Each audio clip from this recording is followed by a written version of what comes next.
Hi friends, hi. Welcome to all of you. Officers ಅಡ್ಡದಿಂದ ನಾನು ನಿಮ್ಮ Bharat CN ಮಾತಾಡ್ತಾ ಇರುವಂತದ್ದು. ಸೊ ಈಗಾಗಲೇ ನಾವು 2023ನೇ ಸಾಲಿನ civil services preliminary examination, countries most prestigious examination. So preliminary ಪತ್ರಿಕೆಯ ಪ್ರಶ್ನೆ ಪತ್ರಿಕೆಯ ಈ ಒಂದು ಪ್ರಶ್ನೆಗಳನ್ನು ನಾವು ಬಿಡಿಸ್ತಾ ಇದ್ದೀವಿ. ಈಗಾಗಲೇ ಭಾರತೀಯ ಸಂವಿಧಾನದ ಮೇಲೆ ಬಂದಂಥ ಕ್ವಶನ್ಗಳನ್ನು ನಾನು ಬಿಡಿಸಿದ್ದೀನಿ. ಸೊ ಇವತ್ತಿನ ವಿಡಿಯೋ ಪರ್ಪಸ್ ಏನಂತಂದರೆ ಜಿಯೋಗ್ರಫಿ ಮೇಲೆ ಬಂದಂತಹ ಕ್ವಶನ್ಗಳನ್ನು ಬಿಡಿಸೋದು ನಮ್ಮ ಒಂದು ಉದ್ದೇಶ ಆಗಿರ್ತದೆ. ಸೊ ಈ ಒಂದು ತರಗತಿಗೆ ಮತ್ತೊಮ್ಮೆ ಎಲ್ಲರಿಗೂ ಸ್ವಾಗತ. ಸೊ ಇದನ್ನು ಆರಂಭ ಮಾಡೋದಕ್ಕಿಂತ ಪೂರ್ವ ಭಾಗದೊಳಗಡೆ ನಮ್ಮ ಆಫೀಸರ್ಸ್ ಅಡ್ಡಾದೊಳಗಡೆ ಮುಂದಿನ ವರ್ಷ 2024ನೇ ಇಸ್ವಿಗೆ ಒಂದು ವರ್ಷ ಕುಂತು ಓದಿ ತಯಾರಾಗ್ತೀನಿ ಅನ್ನುವಂಥ ವಿದ್ಯಾರ್ಥಿಗಳಿಗೆ ಪ್ರಾರಂಭ 6.0 ಬ್ಯಾಚ್ ಕೋರ್ಸ್ ಕೂಡ ನಡೀತಾ ಇರುವಂಥದ್ದು. ತಮಗೆ ಯಾರಿಗೆ ಇಂಟ್ರೆಸ್ಟ್ ಇದೆ ನಮ್ಮ ಆಫೀಸ್ ನಂಬರ್ ಕೂಡ ಇದೆ, ಕಾಲ್ ಮಾಡಿ ವಿಚಾರಣೆ ಮಾಡೋಕ್ಕೆ ಸಾಧ್ಯ ಆಗಿರಬೇಕು. ಸೊ ಇನ್ನು ನಮ್ಮ ಒಂದೊಂದೇ ನಮ್ಮ ಇದನ್ನು ಯಾವುದು ಕ್ವಶನ್ಗಳನ್ನು ನೋಡ್ತಾ ಹೋಗೋಣ. ಸೊ ಫಸ್ಟ್ ಕ್ವಶನ್ ಒಂದು 16 ಕ್ವಶನ್ ಬಂದಿದ್ದವು, ಒಂದು 16 ಕ್ವಶನು ಜಿಯೋಗ್ರಫಿ ಮೇಲೆ ಬಂದಿದ್ದಾವೆ. ಸೊ ಅದನ್ನು ಡಿಸ್ಕಸ್ ಮಾಡ್ತಾ ಹೋಗೋಣ. ಸೊ ಸೆಟ್ ಬಿ ನಾನು ರೆಫರ್ ಮಾಡ್ತಾ ಇರುವಂಥದ್ದು ಸೆಟ್ ಬಿ. ಸೊ ನಿಮಗೂ ಕೂಡ ಸೆಟ್ ಬಿ ನಿಮ್ಮ ಕಡೆ ಇದೆ ಅಂತ ಅಂದ್ಕೊಂಡಿದ್ದೀನಿ. ಓಕೆ, ಸೊ ಸೆಟ್ ಬಿ ಒಳಗಡೆ 21ನೇ question. Consider the following statements. Statement 1, India despite having the uranium deposits depends on coal for the most of its electricity production. ನಮ್ಮಲ್ಲಿ ಸಾಕಷ್ಟು ಯುರೇನಿಯಂ ವಸ್ತು ಇದ್ದರೂ ಕೂಡ ನಾವು ಕೋಲ್ ಮೇಲೆ ಡಿಪೆಂಡ್ ಅದೀವಿ ಎಲೆಕ್ಟ್ರಿಸಿಟಿಗೆ. Very good, fantastic, 100% right answer. Okay, statement 1 is correct. ನಮ್ಮ ದೇಶದಲ್ಲಿ ಸಾಕಷ್ಟು ಯುರೇನಿಯಂ ನಿಕ್ಷೇಪಗಳಿದಾವೆ, ಯುರೇನಿಯಂ ಇದೆ, ಆದರೂ ಕೂಡ ನಾವು ಕೋಲ್ ಮೇಲೆ ಜಾಸ್ತಿ ಡಿಪೆಂಡೆಂಟ್ ಆಗಿದ್ದೀವಿ. ಒಂದನೇದು. ಎರಡನೇದು statement second, uranium enriched to the extent of at least 60% is required for the production of electricity. ನಮಗೆ ನೈಸರ್ಗಿಕವಾಗಿ ಏನು ಯುರೇನಿಯಂ ಸಿಗ್ತದೆ ಅದನ್ನು ಪುಷ್ಟೀಕರಣ ಮಾಡ್ತಾರೆ, ಅಂದರೆ ಅದರ ಒಂದು ವ್ಯಾಲ್ಯೂವನ್ನು ಹೆಚ್ಚು ಮಾಡ್ತಾರೆ, ಅದಕ್ಕೆ ಇನ್ನೂ ಶಕ್ತಿಯನ್ನು ಕೊಡ್ತಾರೆ. ಪುಷ್ಟೀಕರಣ, ಇದನ್ನು ಇಂಗ್ಲೀಷ್ ಒಳಗಡೆ ಎನ್ರಿಚ್ಮೆಂಟ್ ಅಂತ ಕರಿತೀವಿ. ಆ ನಮ್ಮ ದೇಶದಾಗ ಯುರೇನಿಯಂ ಸಿಗ್ತೈತಿ, ಆದರೆ ಅದನ್ನು ನಾವು 60% ಏನು ಮಾಡಬೇಕು, ಎನ್ರಿಚ್ಮೆಂಟ್ ಮಾಡಬೇಕು. 60% ಎನ್ರಿಚ್ಮೆಂಟ್ ಮಾಡಬೇಕಾಗ್ತದೆ, ಅದಷ್ಟು ನಮಗೆ ಮಾಡೋಕ್ಕಾಗೋದಿಲ್ಲ, ಅದಕ್ಕೆ ನಾವು ಕೋಲ್ ಬಳಸ್ತೀವಿ ಅಂತ ಹೇಳಿದ್ದಾರೆ. ತಪ್ಪು. ಯಾವುದೇ ಯುರೇನಿಯಂ ಇರ್ಬೋದು, ಕೋಬಾಲ್ಟ್ ಇರ್ಬೋದು, ಥೋರಿಯಂ ಇರ್ಬೋದು, 60% ಯಾರೂ ಎನ್ರಿಚ್ ಮಾಡೋದಿಲ್ಲ. ಭಾಳ ಅಂದರೆ 2.5% to 5% ಎನ್ರಿಚ್ಮೆಂಟ್ ಮಾಡ್ತಾರೆ, ಅದನ್ನು ಪುಷ್ಟೀಕರಣಗೊಳಿಸ್ತಾರೆ, ಅದರ ಒಂದು ಶಕ್ತಿಯನ್ನು ವರ್ಧನೆ ಮಾಡ್ತಾರೆ. 2.5 to 5% ಅಷ್ಟೇ. 60% ಅದನ್ನು ಪುಷ್ಟೀಕರಣ ಮಾಡಿದರೆ ಅದು ಎಲೆಕ್ಟ್ರಿಸಿಟಿಗಲ್ಲ, ಅಣುವಸ್ತುಗಳನ್ನು ಎಲೆಕ್ಟ್ರಿಸಿಟಿ ಮಾಡೋಕ್ಕಲ್ಲ, ಅಣುವಸ್ತುಗಳಿಂದ ಅಣುಬಾಂಬ್ ಮಾಡೋಕ್ಕೆ ಬಳಸ್ತಾರೆ 60%. ಸೊ 60%ಗೂ ನಮ್ಮ ಎಲೆಕ್ಟ್ರಿಸಿಟಿಗೂ ಯಾವುದೇ ಸಂಬಂಧ ಇಲ್ಲ. So statement 2 is wrong. Statement 2 wrong ಇದೆ. Statement 1 is correct, but statement 2 is incorrect. Okay, so that is C is the right answer. ನಾವು ಕೋಲನ್ನು ಬಳಸ್ತೀವಿ, ಕಲ್ಲಿದ್ದಲನ್ನು ಬಳಸ್ತೀವಿ ಯುರೇನಿಯಂ ಸಿಕ್ಕರೂ, ಆದರೆ ಅದಕ್ಕೆ ಕಾರಣ 60% ಎನ್ರಿಚ್ ಮಾಡಬೇಕನ್ನೋದು ಅಲ್ಲ. So 21 C is the right answer. Next question number 31. Consider the following statements regarding Indian geography. ಇದು ಇಂಡಿಯನ್ ಜಿಯೋಗ್ರಫಿ ಮೇಲೆ ಬಂದಿದೆ. 3 ಸ್ಟೇಟ್ಮೆಂಟ್ ಕೊಟ್ಟ ನಾವು. So statement number 1, Jhelum river passes through Wular lake. Jhelum passes through Wular lake. Wular lake ಗೊತ್ತೈತಲ್ಲ ನಿಮಗೆ, ಕಾಶ್ಮೀರ ಒಳಗಡೆ ಬರುವಂಥದ್ದು ಊಲರ್ ಸರೋವರ ಅಂಥೇಳಿ ನಾವು ಕರಿತೀವಿ. Next, Krishna river directly feeds into Kolleru lake. ನೋಡ್ರಿ, ಒಂದನೇದಂತೂ ಕರೆಕ್ಟ್ ಇದೆ. ಜೇಲಂ ರಿವರು ಊಲರ್ ಲೇಕ್ ಮೂಲಕ ಪಾಸ್ ಆಗ್ತೈತೆ, ಕಾಶ್ಮೀರ ಒಳಗಡೆ ಊಲರ್ ಲೇಕ್ ಬರ್ತೈತೆ. ಸೊ ಇದು ಒಂದನೇ ಸ್ಟೇಟ್ಮೆಂಟ್ ಕರೆಕ್ಟ್ ಇದೆ, ಸ್ಟ್ರೇಟ್ ಅವೇ ಫ್ಯಾಕ್ಚುಯಲ್ ಥಿಂಗ್ ಇದೆ, ಈಸಿ ಇದೆ. ಎರಡನೇದೇನು ಕೇಳಿದಾನಂತಂದ್ರೆ, ಕೃಷ್ಣಾ ರಿವರ್ ಸೌತ್ ಇಂಡಿಯಾದಲ್ಲಿ directly feeds into Kolleru lake of Andhra Pradesh. ಇಲ್ಲಿ ನೋಡ್ರಿ, ಇದು ಕೊಲ್ಲೇರು ಲೇಕ್ ಇದೆ, ಆಂಧ್ರ ಪ್ರದೇಶದಲ್ಲಿ ಕೊಲ್ಲೇರು ಲೇಕ್ ಇದೆ. ಇಲ್ಲಿ ಏನಾಗ್ತೈತಪ್ಪ ಅಂತಂದ್ರೆ ಮೇಲ್ಗಡೆ ಹಿಂಗೆ ಬರ್ತೈತೆ ಸರ್, ಇದು ಭಾರತ ದೇಶ, ಇದು ಮ್ಯಾಪ್ ಹೆಂಗೆ ಬರ್ತೈತೆ ಅಂದ್ರೆ ಇದು ಗೋದಾವರಿ ನದಿ ಬರ್ತದೆ, ಇದು ಕೃಷ್ಣಾ ನದಿ ಬರ್ತದೆ. ಇದು ಗೋದಾವರಿ ರಿವರ್, ಗೋದಾವರಿ, ಇದು ಕೃಷ್ಣ, ಇವೆರಡೂ ಬಂದು ಸೇರೋ ಮಧ್ಯಭಾಗದಲ್ಲಿ ಕೊಲ್ಲೇರು ಲೇಕ್ ಬರ್ತೈತೆ ಆಂಧ್ರ ಪ್ರದೇಶದಲ್ಲಿ. Kolleru lake is located between Godavari and Krishna basin, KG basin ಅಂತ ಕರೀತಾರೆ. ಕೃಷ್ಣಾ ಮತ್ತು ಗೋದಾವರಿ ನದಿಗಳು ಬಂದು ಸೇರ್ತಾವಲ್ಲ ಅದರ ಮಧ್ಯಭಾಗದಲ್ಲಿ ಕೊಲ್ಲೇರು ಲೇಕ್ ಬರ್ತದೆ. ಬಟ್ ಅವನೇನು ಕೇಳೋಣ, ಕೃಷ್ಣಾ ರಿವರ್ ಬಂದು ಡೈರೆಕ್ಟ್ ಕೊಲ್ಲೇರು ಲೇಕಿಗೆ ಸೇರ್ತೈತಂತ. ತಪ್ಪು. ಎರಡನೇ ಹೇಳಿಕೆ ಸರ್ ತಪ್ಪಿದು. ಎರಡನೇ ಹೇಳಿಕೆ ತಪ್ಪಿದು.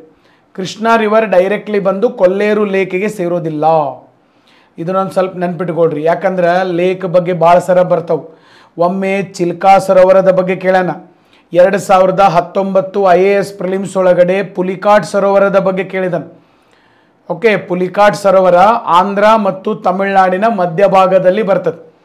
ಓಕೆ, ಸೊ ಯಾವ ಸ್ಟೇಟ್ಮೆಂಟ್ಸ್ ಕರೆಕ್ಟ್ ಅದಾವತ್ತು ಕೇಳೋಣ. ಅದ್ರಾಗ ಒಂದು ಸ್ಟೇಟ್ಮೆಂಟ್ ಏನು ಕೇಳಿದನಪ್ಪ ಅಂತಂದ್ರೆ, Pulicat lake the lake is located between Andhra Pradesh and Tamil Nadu only ಅಂತ ಸ್ಟೇಟ್ಮೆಂಟ್ ಕೊಟ್ಟಿದ್ದಾನೆ. ಸೇಮ್ ಸ್ಟೇಟ್ಮೆಂಟ್ ಬಂದಿದೆ. ಪುಲಿಕಾಟ್ ಸರೋವರದ ಮೇಲೆ ಒಮ್ಮೆ ಕ್ವಶನ್ ಬಂದೈತೆ ಅಂದ್ರೆ ಅದ್ರ ಸುತ್ತಮುತ್ತಿರೋ ಸರೋವರಗಳು ನೀವು ತಿಳ್ಕೊಂಡಿರ್ಬೇಕು. ಮುಂದೆ ಯಾವಾಗಲಾದರೂ ಅಲ್ಲಿ ಬರ್ತೈತೆ ಕ್ವಶನ್. ಹಂಗೆ ಕೇಳ್ತಾರವ್ರು. ಒಂದು ಕರೆಕ್ಟ್ ಒಂದು ಸರ್ ಏನಪ್ಪ ಅಂತಂದ್ರೆ ಅದಕ್ಕೊಂದು ಏನೋ ಒಂದು ಲಿಂಕ್ ಕೊಟ್ಟಿರ್ತಾರೆ. ಓಕೆ, ಒಮ್ಮೆ ಚಿಲ್ಕಾ ಕೇಳ್ಯಾನಂದ್ರೆ ಭಾರತದ ಈ ಕಡೆ ಪೂರ್ವ ಕರಾವಳಿಯಲ್ಲಿ ಬರುವಂಥ ಎಲ್ಲ ಒಂದು ಲೇಕ್ಗಳ ಬಗ್ಗೆ ತಿಳ್ಕೊಂಡಿರ್ಬೇಕು. ಕೊಲ್ಲೇರು ಲೇಕ್ ಇರ್ಬೋದು, ಪುಲಿಕಾಟ್ ಲೇಕ್ ಇರ್ಬೋದು, ಚಿಲ್ಕಾ ಲೇಕ್ ಇರ್ಬೋದು, ಬೈಟರ್ಕನಿಕಾ ನ್ಯಾಷನಲ್ ಪಾರ್ಕ್ ಇರ್ಬೋದು, ಒರಿಸ್ಸಾದಲ್ಲಿ ಇರ್ಬೋದು, ಇಂಥವೆಲ್ಲ ಕೇಳ್ತಿರ್ತಾನೆ. ಸ್ವಲ್ಪ ಇದರ ಬಗ್ಗೆ ಲಕ್ಷ್ಯ ಜಾಸ್ತಿ ಇರಬೇಕು. ಒಂದು ಸರಿ ಹೈಡ್ ಆ್ಯಂಡ್ ಸೀಕ್ ಬೀಚ್ ಅಂತ ಕೇಳಿದ್ದ. ಇವೆಲ್ಲ ನಮ್ಮ ಪೂರ್ವ ಕರಾವಳಿಯಲ್ಲಿ ಬರ್ತವೆ. ನಾನು ನೋಡ್ತಾ ಇದ್ದಂಗೆ ಕಳೆದ 4-5 ವರ್ಷದಿಂದ ಭಾರತದ ಪೂರ್ವ ಕರಾವಳಿಯ ಮೇಲೆ ಕ್ವಶನ್ಗಳು ಬರತ್ತವೆ. ಭಾರತದ ಪೂರ್ವ ಕರಾವಳಿ ಅಲ್ಲಿರ್ತಕ್ಕಂಥ ಲೇಕ್ಸ್ ಮೇಲೆ ಜಾಸ್ತಿ ಕಾನ್ಸಂಟ್ರೇಷನ್ ಮಾಡತ್ತಾನೆ. ಇವನ್ನ ಸ್ವಲ್ಪ ಸೂಕ್ಷ್ಮವಾಗಿ ನೀವು ತಿಳ್ಕೊಬೇಕು. ನೆಕ್ಸ್ಟ್ ಇಯರಿಗೆ ಪ್ರಿಪ್ರೇಷನ್ ಮಾಡೋರು ಬರೀ ಕ್ವಶನಿಗೆ ಆನ್ಸರ್ ಹುಡ್ಕೋದಲ್ಲ, ಸೂಕ್ಷ್ಮವಾಗಿ ಅವನು ಅನಾಲಿಸಿಸ್ ಮಾಡ್ಬೇಕಂದ್ರೆ ಈ ಕೊಲ್ಲೇರು, ಪುಲಿಕಾಟ್ ಲೇಕು, ಚಿಲ್ಕಾ ಲೇಕು ಇದಕ್ಕೆ ಸಂಬಂಧಪಟ್ಟಂಗೆ ಮತ್ತು ಇನ್ನೂ ಒಂದು ಕೇಳೋಣ. ಅವನು 2017 KG ಬೇಸಿನ್ ಬಗ್ಗೆ ಕೇಳಿದಾನೆ, ಕೃಷ್ಣಾ ಗೋದಾವರಿ ಬೇಸಿನ್ ಬಗ್ಗೆ ಕೇಳಿದಾನೆ. ಅಂದ್ರೆ ಭಾರತದ ಪೂರ್ವ ಕರಾವಳಿ ಬಗ್ಗೆ ಅವ್ರ ಕಡೆ ಏನೋ ಒಂದಿಷ್ಟು ಮಟೀರಿಯಲ್ ಐತಿ, ಏನೋ ಒಂದಿಷ್ಟು ಅಥೆಂಟಿಕ್ ಮೆಟೀರಿಯಲ್ ಐತೆ. ಅಲ್ಲಿಂದನೇ ಕ್ವಶನ್ ಎತ್ತಕತ್ತಾರ. ಸ್ವಲ್ಪ ಇದನ್ನು ನೋಡ್ಕೊಂಡು ನೀವೇನು ಮಾಡ್ಬೇಕಪ್ಪ ಅಂತಂದ್ರೆ, ನೀವು ರೆಗ್ಯುಲರ್ ಜಿಯೋಗ್ರಫಿ ಓದೋದರ ಜೊತೆಗೆ ಸ್ವಲ್ಪ ಬೇರೆ ಬೇರೆ ಪುಸ್ತಕಗಳಿಂದ ಎಕ್ಸ್ಟ್ರಾ ಸ್ವಲ್ಪ ಜಿಯೋಗ್ರಫಿ ತೊಗೋಬೇಕು. ಬೇರೆ ಬೇರೆ ಪುಸ್ತಕಗಳಿಂದ ಎಕ್ಸ್ಟ್ರಾ ಸ್ವಲ್ಪ ಜಿಯೋಗ್ರಫಿಕಲ್ ಪಾಯಿಂಟ್ಸ್ ತೊಗೋಬೇಕು. ಎಲ್ಲಿಗೆ? ಇಂಡಿಯನ್ ಈಸ್ಟ್ ಕೋಸ್ಟ್ ಓದಿದ ಮೇಲೆ ವೆಸ್ಟ್ ಕೋಸ್ಟ್ ಬಿಡಬೇಡ್ರಿ, ಅದನ್ನು ಓದಿರಿ. ಯಾಕಂದ್ರೆ ಅವ್ರು ಭಾಳ ಬೇರಿಕೆ ಅದಾರ. ಹುಡುಗರಿಗೆ ಈಸ್ಟ್ ಕೋಸ್ಟ್ ಓದ್ಯಾರ ತಿಳ್ಕೊಂಬಿಟ್ರೆ ಅವ್ರಿಗೆ ಗೊತ್ತಾಗ್ಬಿಡ್ತಂದ್ರೆ ಈಗ ವೆಸ್ಟ್ ಕೋಸ್ಟ್ ಕೇಳಕ್ಕೆ ಶುರು ಮಾಡ್ತಾರೆ. ಅದಕ್ಕೆ ನಾ ಹೇಳೋದು, ಇಂಡಿಯನ್ ಜಿಯೋಗ್ರಫಿದಾಗ ಎಷ್ಟು ಓದಿದ್ರೂ ಕಡಿಮೆ ನಾವು. ಓಕೆ, ಸೊ ಅದಕ್ಕೆ ಅದನ್ನೊಂದು ಸ್ವಲ್ಪ ನೀವು ಲಕ್ಷ್ಯ ಕೊಟ್ಟು ನೋಡ್ಕೊಂಡಿರೋಕ್ಕೆ ಸಾಧ್ಯ ಆಗಿರ್ಬೇಕು. ಓಕೆ, ಸೊ ಇಲ್ಲಿ ಗೋದಾವರಿ ನದಿ ಇದೆ, ಇಲ್ಲಿ ಕೃಷ್ಣಾ ನದಿ ಇದೆ. ಇವೆರಡೂ ಬಂದು ಬಂಗಾಳ ಕೊಲ್ಲಿಗೆ ಸೇರ್ತಾವೆ. ಇವತ್ತರ ನಡು ಏನು ಬರ್ತೈತಪ್ಪ ಅಂತಂದ್ರೆ ಕೊಲ್ಲೇರು ಲೇಕ್ ನಮಗೆ ಬರುವಂಥದ್ದು. ಕೊಲ್ಲೇರು ಲೇಕ್ ಬರ್ತದೆ. ಸ್ವಲ್ಪ ನೋಡಿಟ್ಕೋರಿ. ನಾ ಯಾಕೆ ನಿಮಗೆ ಇದನ್ನು ಮ್ಯಾಪ್ ಹಾಕಿ ತೋರಿಸ್ತಾ ಇದ್ದೀನಿ ಅಂತಂದ್ರೆ ಮರಿಬಾರ್ದು. Okay, geography is nothing but images, economics is nothing but examples. Economics ಹೇಳೋ ಮುಂದೆ ಹೇಳ್ತೇನೆ ನಾನು, ನೆಕ್ಸ್ಟ್ ಕ್ಲಾಸ್ ಎಕನಾಮಿಕ್ಸ್ ಡಿಸ್ಕಸ್ ಮಾಡೋಣ ನಾವು. ಓಕೆ, ನೋಡ್ರಿ. ಸೊ ಎರಡನೇ ಹೇಳಿಕೆ ತಪ್ಪೈತಿದೆ. River Krishna directly feeds into Kolleru lake, ತಪ್ಪಿದೆ, ಬಕ್ವಾಸ್. Meandering of Gandak river formed Kanwar lake. Gandak ನದಿ ಮೀಂಡ್ರಿಂಗ್ ಆಗೋದ್ರಿಂದ ಲೇಕನ್ನು ಫಾರ್ಮ್ ಮಾಡ್ತದೆ. ಮೀಂಡ್ರಿಂಗ್ ಅಂದರೆ ಕೆಲವು ನದಿಗಳು ಹಿಂಗೆ ಹೋಗ್ತಾವೆ. ನೀವು ಸರ್ ಯಾವಾಗಲಾದರೂ ಫ್ಲೈಟಲ್ಲಿ ಹೋಗ್ಬೇಕಾದಾಗ ಕೆಳಗಡೆ ನದಿ ನೋಡಿದ್ರೆ ಹಿಂಗೆ ಹೋಗ್ತಿರ್ತಾವೆ. ಒಮ್ಮೊಮ್ಮೆ ಏನಾಗ್ತದಪ್ಪ ಅಂತಂದ್ರೆ ಇಲ್ಲಿ ಸರ್ ಪ್ರವಾಹ ಬಂದುಬಿಡ್ತದೆ. ಮಳೆಗಾಲದಾಗ ಇದೇ ನದಿಗಳಲ್ಲಿ ಪ್ರವಾಹ ಬಂದು ಇದೇನಾಗ್ಬಿಡ್ತೈತಿ, ಹಿಂಗೆ ಹೋಗು ಮುಂದೆ ಸರ್ ಇದು ಇನ್ನೂ ಹಿಂಗೆ ಹೋಗ್ತೈತಿ, ಇನ್ನೂ ಹಿಂಗೆ ಹೋಗಿ ಇದು ರೌಂಡ್ ಆಗಿಬಿಡ್ತೈತಿ. ಇಲ್ಲಿ ರೌಂಡ್ ಆಗಿ ಇಲ್ಲೊಂದು ಲೇಕ್ ಕ್ರಿಯೇಟ್ ಆಗ್ತದೆ. ಇದನ್ನು ಮೀಂಡರ್ಸ್ ಅಂತ ಕರೀತಾರೆ. ಮೀಂಡರ್ಸ್ ಅಂದ್ರೆ ಏನು? ನದಿಗಳು ಹಿಂಗೆ ಹೊಳ್ಕೋತ ಹೋಗ್ತವೆ, ಹಾವಿನಂಗೆ ಹೊಳತಿರ್ತಾವೆ. ಹಿಂಗೆ ನದಿಗಳು ಯಾವಾಗಿದ್ರೂ ಸ್ಟ್ರೇಟ್ ಹೋಗೋದಿಲ್ಲ, ಹಾವಿನಂಗೆ ಹೊಳತಿರ್ತಾವೆ, ಹಿಂಗೆ ಹೊಳ್ಕೊಂತ ಹೋಗ್ತಿರ್ತಾವೆ. ಎತ್ತರ ಪ್ರದೇಶ ಬಂದ್ರೆ ಈ ಕಡೆ ಹೋಗ್ತಾವೆ, ತಗ್ಗು ಪ್ರದೇಶ ಬಂದ್ರೆ ಮತ್ತೆ ಈ ಕಡೆ ಬರ್ತಾವೆ. ಹಂಗೆ ಹೊಳ್ಳಬೇಕಾದಾಗ ಪ್ರವಾಹ ಬಂದಾಗ ಸರ್ ಹಿಂಗೆ ಒಂದು ಐಲ್ಯಾಂಡ್ ಕ್ರಿಯೇಟ್ ಆಗಿಬಿಡ್ತದೆ, ಒಂದು ಲೇಕ್ ಕ್ರಿಯೇಟ್ ಆಗಿಬಿಡ್ತದೆ. ಅದನ್ನು ಆಕ್ಸ್ಬೌ ಲೇಕ್ ಅಂತ ಕರೀತಾರೆ. ಆಕ್ಸ್ಬೌ ಲೇಕ್ ಬಿಹಾರ ರಾಜ್ಯದಲ್ಲಿ, ಯಾವ ರಾಜ್ಯದಲ್ಲಿ? ಬಿಹಾರ ರಾಜ್ಯದಲ್ಲಿ ಗಂಧಕ್ ರಿವರ್ ಹಿಂಗೆ ಬರಬೇಕಾದಾಗ ಏನಾಗಿರ್ತೈತಪ್ಪ ಅಂತಂದ್ರೆ ಮಳೆಗಾಲದಾಗ ಭಾಳ ಈ ಕಡೆ ಇದು ಸರ್ ಈ ಕಡೆ ಜಾಸ್ತಿ ಬರ್ತೈತಿ, ಇದು ಈ ಕಡೆ ಜಾಸ್ತಿ ಬರ್ತೈತಿ. ಹಿಂಗೆ ಬಂದು ಏನಾಗ್ಬಿಡ್ತೈತೆ ಅಂದರೆ ಇಲ್ಲಿ ಒಂದು ಲೇಕ್ ಕ್ರಿಯೇಟ್ ಆಗ್ತದೆ. ಅದನ್ನು ಕನ್ವರ್ ಲೇಕ್ ಅಂತ ಕರೀತಾರೆ ಬಿಹಾರದಲ್ಲಿ. ಕನ್ವರ್ ಲೇಕ್ ಇದು ಜೌಗು ಭೂಮಿ ಮತ್ತು ಇಂಟರ್ನ್ಯಾಷನಲ್ ಈ ಇದ್ರ ಒಳಗಡೆ ಬರ್ತೈತಿ. ವಲಸೆ ಹಕ್ಕಿಗಳು ಕೂಡ ಬರ್ತವೆ. ನಮ್ಮಲ್ಲಿ ಹೆಂಗೆ ರಂಗನತಿಟ್ಟೆವು, ಓಕೆ, ರಂಗನತಿಟ್ಟು ಪಕ್ಷಿಧಾಮಕ್ಕೆ ಬೇರೆ ಬೇರೆ ದೇಶಗಳಿಂದ ಸರ್ ಪಕ್ಷಿಗಳು ಬರ್ತವೆ. ಮತ್ತು ನಮ್ಮ ಬೆಳಗಾಂ ಜಿಲ್ಲೆ ಒಳಗಡೆ ಘಟಪ್ರಭಾ ಪಕ್ಷಿಧಾಮ ಇದೆ, ಭಾಳ ಮಂದಿಗೆ ಗೊತ್ತಾ ಇಲ್ಲದು. ಆ ಘಟಪ್ರಭಾ ಪಕ್ಷಿಧಾಮಕ್ಕೂ ರಷ್ಯಾ ಕಡೆಯಿಂದ ವಲಸೆ ಹಕ್ಕಿಗಳು ಬರ್ತವೆ. ಓಕೆ, ಅದೇ ರೀತಿಯಾಗಿ ಈ ಕನ್ವರ್ ಅನ್ನುವಂಥ ಲೇಕ್ ಏನಿದೆ, ಸರೋವರ ಏನಿದೆ, ಕೆರೆ ಏನಿದೆ, ಇಲ್ಲಿಯೂ ಕೂಡ ಹಕ್ಕಿಗಳು ಬರ್ತವೆ. ಓಕೆ, ಇಂಪಾರ್ಟೆನ್ಸ್ ಭಾಳ ಇದೆ, ಬಯೋಡೈವರ್ಸಿಟಿ ಭಾಳ ಇದೆ. ಮತ್ತಿದೊಂದು ಜೌಗು ಭೂಮಿ. ಆದರೆ ಈ ಲೇಕ್, ಈ ಸರೋವರ ಯಾವುದರಿಂದ ನಿರ್ಮಾಣವಾಗಿದೆ? ಓಕೆ, ಸೊ ಗಂಧಕ್ ನದಿ ಹಿಂಗೆ ಹೊಳ್ಳೋದ್ರಿಂದ ನಿರ್ಮಾಣವಾಗಿದೆ. ಅದ್ರದ್ದು ಫೋಟೋ ಇದೆ ನೋಡ್ರಿ. ಓಕೆ, ಸೊ ಗಂಧಕ್ ನದಿ, ಈ ಗಂಧಕ್ ನದಿ, ಆ ನದಿ ಹಿಂಗೆ ಹೊಳತೈತಲ್ಲ, ಇದರಿಂದ ಆಕ್ಸ್ಬೌ ಲೇಕ್ ಕ್ರಿಯೇಟ್ ಆಗಿದೆ. And it is the Asia's largest fresh water oxbow lake. ಇಡೀ ಏಷ್ಯಾದೊಳಗಡೆ ಅತಿ ದೊಡ್ಡ ಆಕ್ಸ್ಬೌ ಲೇಕ್ ಇದೆ. ಓಕೆ, ಸೊ ಯಾವ ರಾಜ್ಯದಲ್ಲಿದೆ? ಬಿಹಾರ ರಾಜ್ಯದಲ್ಲಿದೆ. ಸ್ವಲ್ಪ ನೆನ್ಪಿಟ್ಟುಕೊಡ್ರಿ ಅವ್ರು. ಓಕೆ, ಸೊ ಮೂರನೇ ಹೇಳಿಕೆ ಸರಿ ಇದೆ, ಒಂದನೇ ಹೇಳಿಕೆ ಸರಿ ಇದೆ, ಮೂರನೇ ಸರಿ ಇದೆ. ಎಷ್ಟು ಸ್ಟೇಟ್ಮೆಂಟ್ ಕರೆಕ್ಟ್ ಅದಾವ? Only 2 statements are correct. B is the right answer. Okay, ನೆನ್ಪಿಟ್ಕೊಡ್ರಿ. ಆಮೇಲೆ ನಾ ಈ PDF ಕೊಡ್ತೇನೆ. ಈಗ ನೀವೇನು ವಿಡಿಯೋ ನೋಡತ್ತಿರಲ್ಲ, ಕೆಳಗಡೆ ಆಫೀಸರ್ಸ್ ಅಡ್ಡಾ ಟೆಲಿಗ್ರಾಮ್ ಚಾನಲ್ ಲಿಂಕ್ ಐತೆ. ಆಫೀಸರ್ಸ್ ಅಡ್ಡಾ ಟೆಲಿಗ್ರಾಮ್ ಚಾನಲ್ ಲಿಂಕ್ ಐತೆ. ಆ ಟೆಲಿಗ್ರಾಮ್ ಚಾನಲ್ದಾಗ ಈ ವಿಡಿಯೋ ಮುಗಿದು 1 ನಿಮಿಷನಾಗ ನಾನು PDF ಹಾಕಿರ್ತೇನೆ, ಅಲ್ಲಿಂದ ಡೌನ್ಲೋಡ್ ಮಾಡಿಕೊಡ್ರಿ. ಓಕೆ, UPSCದು ಎಲ್ಲ ನಾನು ಸಬ್ಜೆಕ್ಟ್ ವೈಸ್ ಬಿಡಿಸ್ಕೊಂತ ಹೋಗ್ತಾ ಇದ್ದೀನಿ. ಪರ್ಫೆಕ್ಟ್ ಹಾಕ್ಕೊಂತ ಹೋಗ್ಬೇಕು. UPSC ಕೇಳಿದ ಎಷ್ಟೋ ಕ್ವಶನ್ಗಳು PSIದಾಗ ರಿಪೀಟ್ ಆಗ್ತವೆ, ಎಷ್ಟೋ ಕ್ವಶನ್ಗಳು KSದಾಗ ರಿಪೀಟ್ ಆಗ್ತವೆ, ಇವೇ ಎಷ್ಟೋ ಕ್ವಶನ್ಗಳು ಬೇರೆ ರೂಪದಲ್ಲಿ IASದಾಗೂ ರಿಪೀಟ್ ಆಗ್ತವೆ. ಅಂದ್ರೆ ನಿಮಗೆ IAS ಬಗ್ಗೆನೂ ನಾಲೆಜ್ ಬರಲಿ. ಹೆಂಗೆ ಕೇಳಾಕತ್ತಾರ ಕ್ವಶನ್, ಏನು ನಾವು ಬರಿಬೋದೇನಪ್ಪ ಇದನ್ನು, ನಮ್ಮ ಕೈಯಾಗ ಸಾಧ್ಯ ಐತೇನು? ಇದು ಸಾಧ್ಯ ಇರ್ತೈತಿ, ಬಟ್ ನಿಮಗೆ ಅದನ್ನು ಸ್ವಲ್ಪ ತಿಳಿಸ್ಕೊಡೋರು ಬೇಕಷ್ಟೆ. ಏನು ಬರೆದವರೆಲ್ಲ ಏನು ಮಂಗಳ ಗ್ರಹದಿಂದ ಬಂದಿಲ್ಲ, ಗುರುಗ್ರಹದಿಂದ ಬಂದಿಲ್ಲ, ಅವರು ಇಲ್ಲೇ ಭೂಮಿ ಮೇಲೆ ಹುಟ್ಟಿದವರು. ಬಟ್ ನಮಗೆ guidance is important. Right guidance right time ಸಿಗಬೇಕು. ಅದು ಭಾಳ ಮಂದಿಗೆ ಸಿಗೋದಿಲ್ಲ, ಕೆಲವು ಮಂದಿಗೆ ಸಿಗ್ತೈತೆ, ಅದ್ರಾಗ ಕೆಲವು ಮಂದಿ ಕ್ಲಿಕ್ ಆಗಿರ್ತಾರೆ. ಓಕೆ, ಇಷ್ಟೇ, ಮತ್ತಿನ್ನೇನಿಲ್ಲ. ಸೊ ಅದಕ್ಕೆ ಒಂದು ಕಡೆ ಇದನ್ನು ಈ ಒಂದು PDF ತೊಗೊಂಡಿಟ್ಕೊಡ್ರಿ. Okay, next sir, question number 32. ಹೊಂದಿಸಿ ಬರೆಯಿರಿ. Match the following pairs. ಒಂದನೇದ್ದು ಬಂದರುಗಳು ಕೊಟ್ಟಿದ್ದಾರೆ, ಪೋರ್ಟ್. ಮತ್ತು ಪೋರ್ಟ್ ಭಾಳ ಸ್ಪೆಷಲ್ ಅದಾವಂತ. ಎದಕ್ಕೆ ಸ್ಪೆಷಲ್ ಅದಾವ? ಒಂದನೇದು Kamarajar port, Tamil Nadu. The first major port in India registered as company. Company act ಒಳಗಡೆ ಒಂದು ಕಂಪನಿ ಅಂಥೇಳಿ ರಿಜಿಸ್ಟರ್ ಆದಂಥ ಮೊದಲನೇ port Kamarajar port. Correct sir, 100% right answer. Next Mundra port, largest privately owned port in India. Okay, largest privately owned port in India. ಇಡೀ ಇಂಡಿಯಾದೊಳಗಡೆ largest port. ಹೌದು, Adani group ಇದನ್ನು ತಗೊಂಡಿದ್ದಾರೆ, ಗುಜರಾತಲ್ಲಿರುವಂಥದ್ದು. It is the right answer. Adani group ಅವ್ರ ಕಡೆ ಇರುವಂಥದ್ದು ಸರ್, ಗುಜರಾತ್ ಒಳಗಡೆ. Next ಬರೋದು Visakhapatnam port, largest container port in India ಅಲ್ಲ. Largest container port in India Jawaharlal Nehru port trust, JNPT. So ಅದು ಇಂಡಿಯಾದೊಳಗಡೆ largest container port. Okay, JNPT, Jawaharlal Nehru port trust ಅಂತ ಹೇಳಿ ನಾವು ಕರಿತೀವಿ. So B is the right answer. Only 2 pairs are correct, 1 and 2 are correct and 3 is wrong. Okay, factual ಇದೆ sir, ಇದೇನು fully factual ಇದೆ. Next question number 33. Consider the following trees, ಮರಗಳು. ಒಂದನೇದ್ದು Jack fruit ಅಂದರೆ ಹಲಸಿನ ಹಣ್ಣು. ಓಕೆ, ಮಹುವಾ, ಆಮೇಲೆ teak, mahogany, ಯಬೋನಿ ಇವೆಲ್ಲ ಬರ್ತವೆ. ಈ 3 ಗಿಡಗಳ ಹೆಸರು ಕೊಟ್ಟರು. How many of the above are deciduous trees? Deciduous ಅಂತಂದ್ರೇನು? ಎಲೆ ಉದುರುವ ಮರಗಳು. ಮಳೆಗಾಲದಾಗ ಸಮೃದ್ಧವಾಗಿ ಬೆಳಿತಾವ, ಚಳಿಗಾಲ ಬೇಸಿಗೆ ಕಾಲ ಬಂದಾಗ ನೀರಿನ ಕೊರತೆ ಇರ್ತದೆ, ಸರಿಯಾಗಿ ಮಳೆ ಇರೋದಿಲ್ಲ. ನೀರಿನ ಕೊರತೆಯನ್ನು ನೀಗಿಸೋಕ್ಕೆ they will going to shed their leaves in order to maintain the water scarcity. ನೀರಿನ ಅಭಾವದಿಂದ ಹೊರಬರೋಕ್ಕೆ ತಮ್ಮ ಎಲೆಗಳನ್ನು ಉದುರಿಸ್ತವೆ. ಎಲೆ ಉದುರುವ ಮರಗಳು, ಎಲೆ ಉದುರುವ ಕಾಡುಗಳು. ಕೇಳಿದಿರಲ್ಲ ನೀವು? ಹಾಂ ಇಲ್ಲಿ ಎಲೆ ಉದುರುವ ಮರಗಳು ಯಾವುವು ಅಂತ ಕೇಳಿದ್ದಾರೆ. ಒಂದನೇದ್ದು ಜಾಕ್ ಫ್ರೂಟ್, ಹಲಸಿನ ಹಣ್ಣಿನ ಮರ ನೋಡಿದಿರೋ ಇಲ್ಲೋ ಎಲ್ಲರೂ? ಜಸ್ಟ್ ನೆನಪು ಮಾಡ್ಕೊಡಿ ಸರ್. ಹಲಸಿನ ಹಣ್ಣಿನ ಮರ ನೋಡಿದಿರಿ?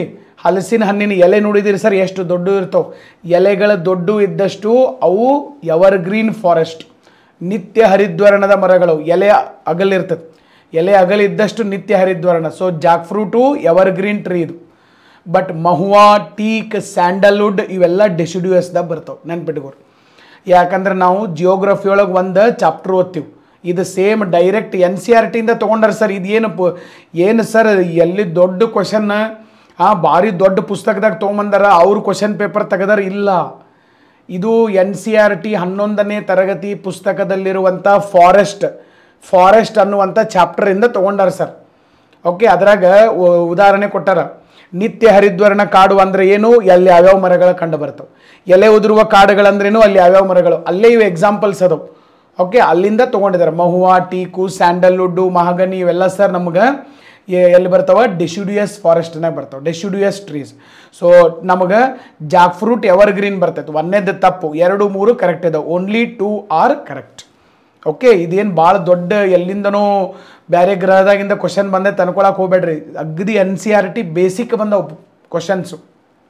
Okay, next question number 35. Which one of the following is the best example of repeated falls in sea level? ಸಮುದ್ರದ ಮಟ್ಟ ಕುಸಿದು ಪದೇ ಸಮುದ್ರದ ಮಟ್ಟ ಕುಸಿತಾ ಹೋಗಿದೆ. ಅದು ಕುಸಿತಾ ಹೋಗೋದ್ರಿಂದ giving rise to present day extensive marshland. ಅದು ಕುಸಿದು ಮಾರ್ಷ್ಲ್ಯಾಂಡ್ ಬಂದೈತದ. ಮಾರ್ಷ್ಲ್ಯಾಂಡ್ ಅಂದರೆ ಸ್ವಲ್ಪ ನೀರು ಇರ್ತದೆ, ಭೂಮಿ ಇರ್ತೈತಿ, ಭೂಮಿ ಒಳಗೆ ಅವಾಗ ನೀರು ಬಂದು ಹೋಗ್ತಿರ್ತೈತಿ. Best example that is Gujarat, Rann of Kutch. Okay, largest district of India, and it is the only salt desert on planet Earth. Salt desert, sea level ಬರ್ತದೆ ಸರ್. ಈಗೂ ನೀವು ಗುಜರಾತಲ್ಲಿ ನೋಡ್ಬೋದು. ಓಕೆ, ರನ್ ಉತ್ಸವ ಎಲ್ಲ ಮಾಡ್ತಾರೆ ಪ್ರತಿ ವರ್ಷ. ನವಂಬರ್ದಿಂದ ಫೆಬ್ರವರಿವರೆಗೆ ರನ್ ಉತ್ಸವ ಮಾಡ್ತಾರೆ ಸರ್. ಆದರೆ ಫೆಬ್ರವರಿ ಆತಪ್ಪ ಅಂತಂದ್ರೆ ಮಾರ್ಚ್, ಏಪ್ರಿಲ್, ಮೇ, ಅಲ್ಲಿ ಮಾರ್ಚ್ದಿಂದ ಮುಂದೆ ನವಂಬರ್ ತನ ಸಮುದ್ರದ ನೀರು ಅಲ್ಲಿ ಮ್ಯಾಲೆ ಬರ್ತದೆ. ಭೂಮಿ ಒಳಗಿನಿಂದ ಸಮುದ್ರ ನೀರು ಬರ್ತದೆ. ಆಮೇಲೆ ಸಿಕ್ಕಾಪಟ್ಟೆ ಟೆಂಪ್ರೇಚರ್ಗೆ ನವಂಬರ್ದಿಂದ ಆ ನೀರೆಲ್ಲ ಆವಿಯಾಗಿ ಹೋಗಿ ಉಪ್ಪು ಉಳಿತದೆ. ಆ ಉಪ್ಪಿನ ಮರುಭೂಮಿ ಸೃಷ್ಟಿ ಆಗ್ತದೆ. ಇದನ್ನು ಮಾರ್ಷ್ಲ್ಯಾಂಡ್ ಅಂತ ಕರಿತೀವಿ. ಓಕೆ, ಸೊ ನಮ್ಮ ಭಾರತದೊಳಗಡೆ ನಮ್ಮ ಥಾರ್ ಮರುಭೂಮಿ ಇದೆ, ಆಮೇಲೆ ಕಾಶ್ಮೀರದ ಕೋಲ್ಡ್ ಡೆಸರ್ಟು ಇದೆ, ಅದರ ಜೊತೆಗೆ this is the salt desert. ನೋಡಿದಿರಿಲ್ಲ ಎಲ್ಲರೂ? Okay, so Rann of Kutch ಅಂತ ಕರಿತೀವಿ ನಾವು. ರನ್ ಆಫ್ ಕಚ್ ಇದು ಗುಜರಾತಿನ ಪಶ್ಚಿಮ ಭಾಗದಲ್ಲಿದೆ. ಇದು ನಮ್ಮ ಥಾರ್ ಮರುಭೂಮಿಯ ಎಕ್ಸ್ಟೆಂಡೆಡ್ ಪಾರ್ಟ್ ಅಂತಲೂ ಹೇಳ್ಬೋದು. ಇದು ಥಾರ್ ಮರುಭೂಮಿಯ ಮುಂದುವರೆದ ಭಾಗ. ಥಾರ್ ಮರುಭೂಮಿಯಲ್ಲಿ ಮರಳಿದೆ, ಇಲ್ಲಿ ಉಪ್ಪಿದೆ ಸರ್. ಉಪ್ಪಿನ ಮರುಭೂಮಿ ಪಾಕಿಸ್ತಾನದ ಸಿಂಧ್ ಪ್ರವಿನ್ಸ್ ಜೊತೆ ಸರ್ ಗಡಿಯನ್ನು ಹಂಚಿಕೊಂಡಿರುವಂಥದ್ದು. ಪ್ರತಿ ವರ್ಷ ರನ್ ಉತ್ಸವ ಅಂತ ಮಾಡ್ತಾರೆ. ಭಾಳ ಬೆಸ್ಟ್ ಇರ್ತೈತಿ. If you get time you can go. Okay, one time visit ಮಾಡಿರಿ, ಭಾಳ ಚೆನ್ನಾಗಿದೆ. ಲಾಸ್ಟ್ ನವಂಬರಲ್ಲಿ ನಾವು ಕೂಡ ಹೋಗಿದ್ದೀವಿ, ಭಾಳ ಅದ್ಭುತವಾಗಿದೆ. Okay, so Rann of Kutch. Okay, so ಇಲ್ಲಿ ಬರ್ತದೆ ಸರ್, ರನ್ ಆಫ್ ಕಚ್ ಅಂತ ಕರಿತೀವಿ. ರನ್ ಆಫ್ ಕಚ್, ಇಲ್ಲಿಂದ ಸಮುದ್ರದ ನೀರು ಸರ್ ಒಳಗಡೆ ಬರ್ತದೆ. ಅಂದರೆ ಒಂದು 200 ವರ್ಷಗಳ ಹಿಂದೆ ಭಾಳ ದೊಡ್ಡ ಪ್ರಮಾಣದಲ್ಲಿ ಭೂಕಂಪ ಆಯಿತು. ಆ ಭೂಕಂಪದಿಂದ ಭೂಮಿ ತೆಳಗಡೆ ಬಂದಿದೆ ಸರ್. ಆ ಭೂಕಂಪದಿಂದ ಭೂಮಿ ತೆಳಗಡೆ ಬಂದಂಗೆ ಅದ್ರ ಒಳಗಡೆ ಸರ್ ಏನು ಹೋಗ್ತಾ ಇದೆ, ನಮ್ಮ ಸಮುದ್ರದ ನೀರು ಹೋಗ್ತಾ ಇದೆ. ಮತ್ತು ಟೆಂಪ್ರೇಚರ್ ಭಾಳ ಇದೆ. ಯಾಕಂದರೆ ಇದೇ ರನ್ ಆಫ್ ಕಚ್ ಹತ್ರ ಭಾರತದ ಮೇಲೆ ರನ್ ಆಫ್ ಕಚ್ ಹತ್ರ ಟ್ರಾಪಿಕ್ ಆಫ್ ಕ್ಯಾನ್ಸರ್ ಲೈನು ಹೋಗುವಂಥದ್ದು. ಓಕೆ, ಸೊ ನಮ್ಮ ಕರ್ಕಾಟಕ ಸಂಕ್ರಾಂತಿ ವೃತ್ತ ಹಾದು ಹೋಗ್ತದೆ. ಬಿಸಿಲು ಭಾಳ ಇರ್ತದೆ, ಟೆಂಪ್ರೇಚರ್ ಭಾಳ ಇರ್ತದೆ. ಸೊ ಹೀಗಾಗಿ ಏನಪ್ಪ ಅಂತಂದ್ರೆ ಸರ್ ಅಲ್ಲಿ ನಮಗೆ ಈ ಒಂದು ಉಪ್ಪಿನ ಮರುಭೂಮಿ ಮಾರ್ಷ್ಲ್ಯಾಂಡ್ ಕ್ರಿಯೇಟ್ ಆಗಿರುವಂಥದ್ದು. So answer is D, that is run of Kutch. Next question number 36. Ilmenite and rutile, abundantly available in certain coastal tracts of India, are rich resources of which among the following? That is they are the ores of titanium. Direct question, straight away question. Economic geography ನೀವು perfect ಆಗಿ ಬರೀ NCERT ಓದಿದರೆ ಇದನ್ನು ಬರೀಬೋದು sir. Okay, ilmenite and rutile ಇವೆರಡು ಏನಪ್ಪ, ಟಿಟಾನಿಯಮ್ಮಿನ ಅದಿರುಗಳು. Okay, so they are the ores of titanium. Okay, question number 37. ಕೆಲವು ಮಂದಿ ವಿದ್ಯಾರ್ಥಿಗಳು ಕೆಲವೊಂದು ಟ್ರಿಕ್ಸನ್ನು ಅಪ್ಲೈ ಮಾಡಿದ್ದಾರೆ. ಬಟ್ ಟ್ರಿಕ್ಸ್ ಅಪ್ಲೈ ಮಾಡೋ ಮುಂದೆ ಓಕೆ, ಸೊ ಸ್ವಲ್ಪ ರಿಸ್ಕ್ ಇರ್ತೈತೆ. ಸೊ ನೋಡ್ರಿ ಇಲ್ಲಿ ಹೇಳ್ತೇನೆ ನಾನು. About 3/4 of the world's cobalt, a metal required for manufacture of batteries for electric motor vehicles is produced by Argentina, Botswana, democratic republic of Congo and Kazakhstan. ಇದು current ಅಫೇರ್ಸಲ್ಲಿ ಕೂಡ ಬಂದಿದೆ. ಒಂದು ಸರಿ ನಾನು ಫೇಮ್ ಯೋಜನೆಯ ಬಗ್ಗೆ ಹೇಳ್ತಾ ಇದ್ದೆ. Faster adoption and manufacturing of electric vehicles ಹೇಳಬೇಕಾದಾಗ ಡೆಮೊಕ್ರೆಟಿಕ್ ರಿಪಬ್ಲಿಕ್ ಆಫ್ ಕಾಂಗೋ ಬಗ್ಗೆ ಹೇಳಿದೆ.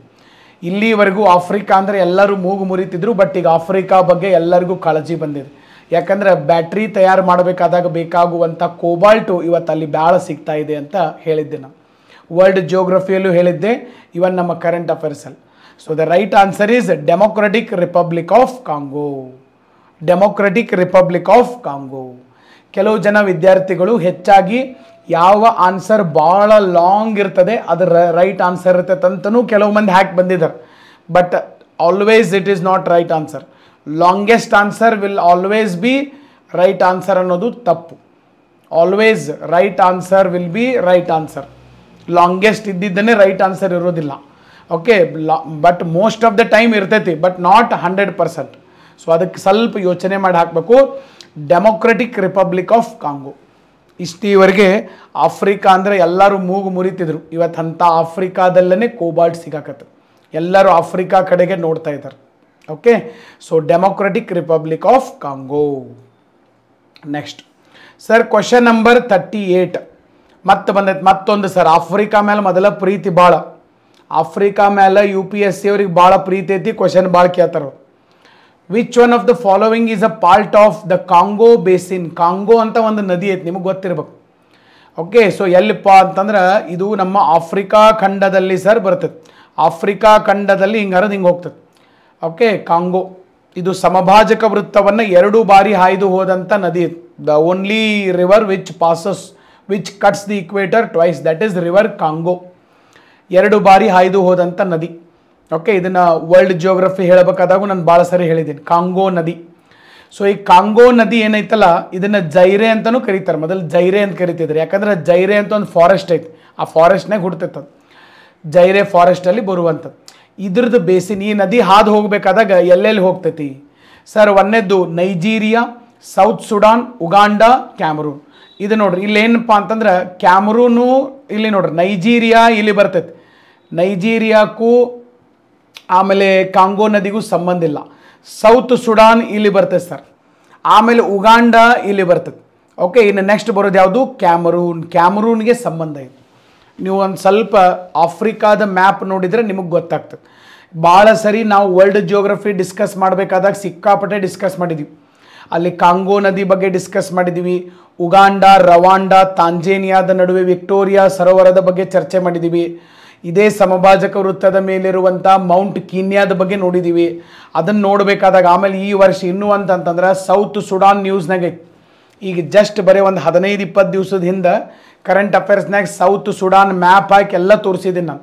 ಸ್ವಲ್ಪ ನೀವು ಅದನ್ನು ಲಕ್ಷ್ಯ ಕೊಟ್ಟು ನೋಡಿದ್ರಿ ಅಂತಂದ್ರೆ ಸರ್ ಇದನ್ನು ಬರೀಬೋದು. ಓಕೆ, ಸೊ ಇಲ್ಲಿ ನಾವು ಮ್ಯಾಪ್ ಒಳಗಡೆ ಇಲ್ಲಿ ತೋರಿಸ್ತೀವಿ ನೋಡಿ. ಇಲ್ಲೇನಪ್ಪ ಅಂತಂದ್ರೆ ಇಲ್ಲಿ ನಮಗೆ ಕಾಂಗೋ ಬರ್ತದೆ. ಕಾಂಗೋ ಆಫ್ರಿಕಾ ಖಂಡದ ಒಂದು ದೇಶ ಕಾಂಗೋ. ಈ ಕಾಂಗೋ ನದಿ ಇಲ್ಲಿ ನೋಡ್ರಿ, ಡೆಮೊಕ್ರೆಟಿಕ್ ರಿಪಬ್ಲಿಕ್ ಆಫ್ ಕಾಂಗೋ ಮತ್ತು ಕಾಂಗೋ, ಕ್ಯಾಮರೂನ್ ಬರ್ತದೆ. ಬಟ್ ಆಪ್ಷನ್ದಾಗ ಏನು ಕೊಟ್ಟಾನ? ನೈಜೀರಿಯಾಕ್ಕೂ ಕಾಂಗೋ ನದಿಗೂ ಸಂಬಂಧ ಇಲ್ಲ. ಸೌತ್ ಸುಡಾನ್ ಇಲ್ಲಿ ಬರ್ತೈತೆ, ಆಗಲೇ ತೋರಿಸಿದ್ನಲ್ಲಿ ನಿಮಗೆ, ಅದಕ್ಕೂ ಸಂಬಂಧ ಇಲ್ಲ. ಉಗಾಂಡಾ ಇಲ್ಲಿ ಬರ್ತೈತೆ, ಉಗಾಂಡಾ, ರವಾಂಡಾ, ಓಕೆ, ತಾಂಜೇನಿಯಾ ಇವು ಯಾವುದಕ್ಕೂ ಸಂಬಂಧ ಇಲ್ಲ. It is related to Cameroon. Cameroon ಎಲ್ಲೈತೆ ಸರ್? ಇಲ್ಲೈತೆ ನೋಡ್ರಿ. ಓಕೆ, ಕ್ಯಾಮರೂನ್ ದೇಶಕ್ಕೆ ಮಾತ್ರ ಸಂಬಂಧ ಇರುವಂಥದ್ದು. ಕಾಂಗೋ ರಿವರ್ ಇವತ್ತು ಇಡೀ ಆಫ್ರಿಕಾ ಖಂಡದಲ್ಲಿ ಅತಿ ಉದ್ದವಾದ ನದಿ ಅಂತಂದ್ರೆ ನೈಲ್ ನದಿ. ಆಫ್ರಿಕಾ ಅಷ್ಟೇ ಅಲ್ಲ, ಇಡೀ ಜಗತ್ತಿನಾಗ ಅತಿ ಉದ್ದವಾದ ನದಿ ನೈಲ್ ನದಿ. ನೈಲ್ ನದಿ ಬಿಟ್ಟರೆ ಇಡೀ ಜಗತ್ತಿನಾಗ ಇಡೀ ಆಫ್ರಿಕಾದಾಗ 2ನೇ ಅತಿ ಉದ್ದವಾದ ನದಿ ಅಂದರೆ ಕಾಂಗೋ ನದಿ. ಭಾಳ ನದಿಯ ನೀರಿನ ಹರಿವಿನ ಪ್ರಮಾಣ ಭಾಳ ಜಾಸ್ತಿ ಇರ್ತದೆ. ಇದು ಮುಂದೆ ಹೋಗಿ ಅಟ್ಲಾಂಟಿಕ್ ಮಹಾಸಾಗರವನ್ನು ಸೇರ್ತದೆ. ಇದನ್ನು ಜೈರೆ ರಿವರ್ ಅಂತಲೂ ಕರೀತಾರೆ. ಜೈರೆ, ಯಾಕಂದ್ರೆ ಜೈರೆ ಫಾರೆಸ್ಟಲ್ಲಿ ಹುಡ್ತದೆ. This is the second longest river of African continent. ಸ್ವಲ್ಪ ನೆನ್ಪಿಟ್ಕೋಬೇಕು ಸರ್. ಇವು ಮೊದಲ ನದಿಗಳು ಎಲ್ಲಿ ಹುಟ್ಟಿದ್ವು, ಎಲ್ಲಿ ಹೋಗಿ ಸೇರ್ತಾವ ಕೇಳ್ತಿದ್ರು. ಈಗ ನದಿಗಳು ಯಾವ್ಯಾವ ದೇಶದ ಮೂಲಕ ಹಾದು ಹೋಗ್ತಾವ, ಓಕೆ, ಅಂಥವು ಕೇಳ್ತಾರೆ. ಬಟ್ ಮೇಜರ್ ರಿವರ್ ಸಣ್ಣ ಎಲ್ಲ ಕೇಳೋದಿಲ್ಲ. Okay, Congo river. Next question number 39. Okay, so question number 39 sir. ಇದು ನಮ್ಮ ಮತ್ತೆ ಇಂಡಿಯನ್ ಜಿಯೋಗ್ರಫಿ ಒಂದೇದು sir statement. Amarkantak hills are at the confluence of Vindhyas and Sahyadri.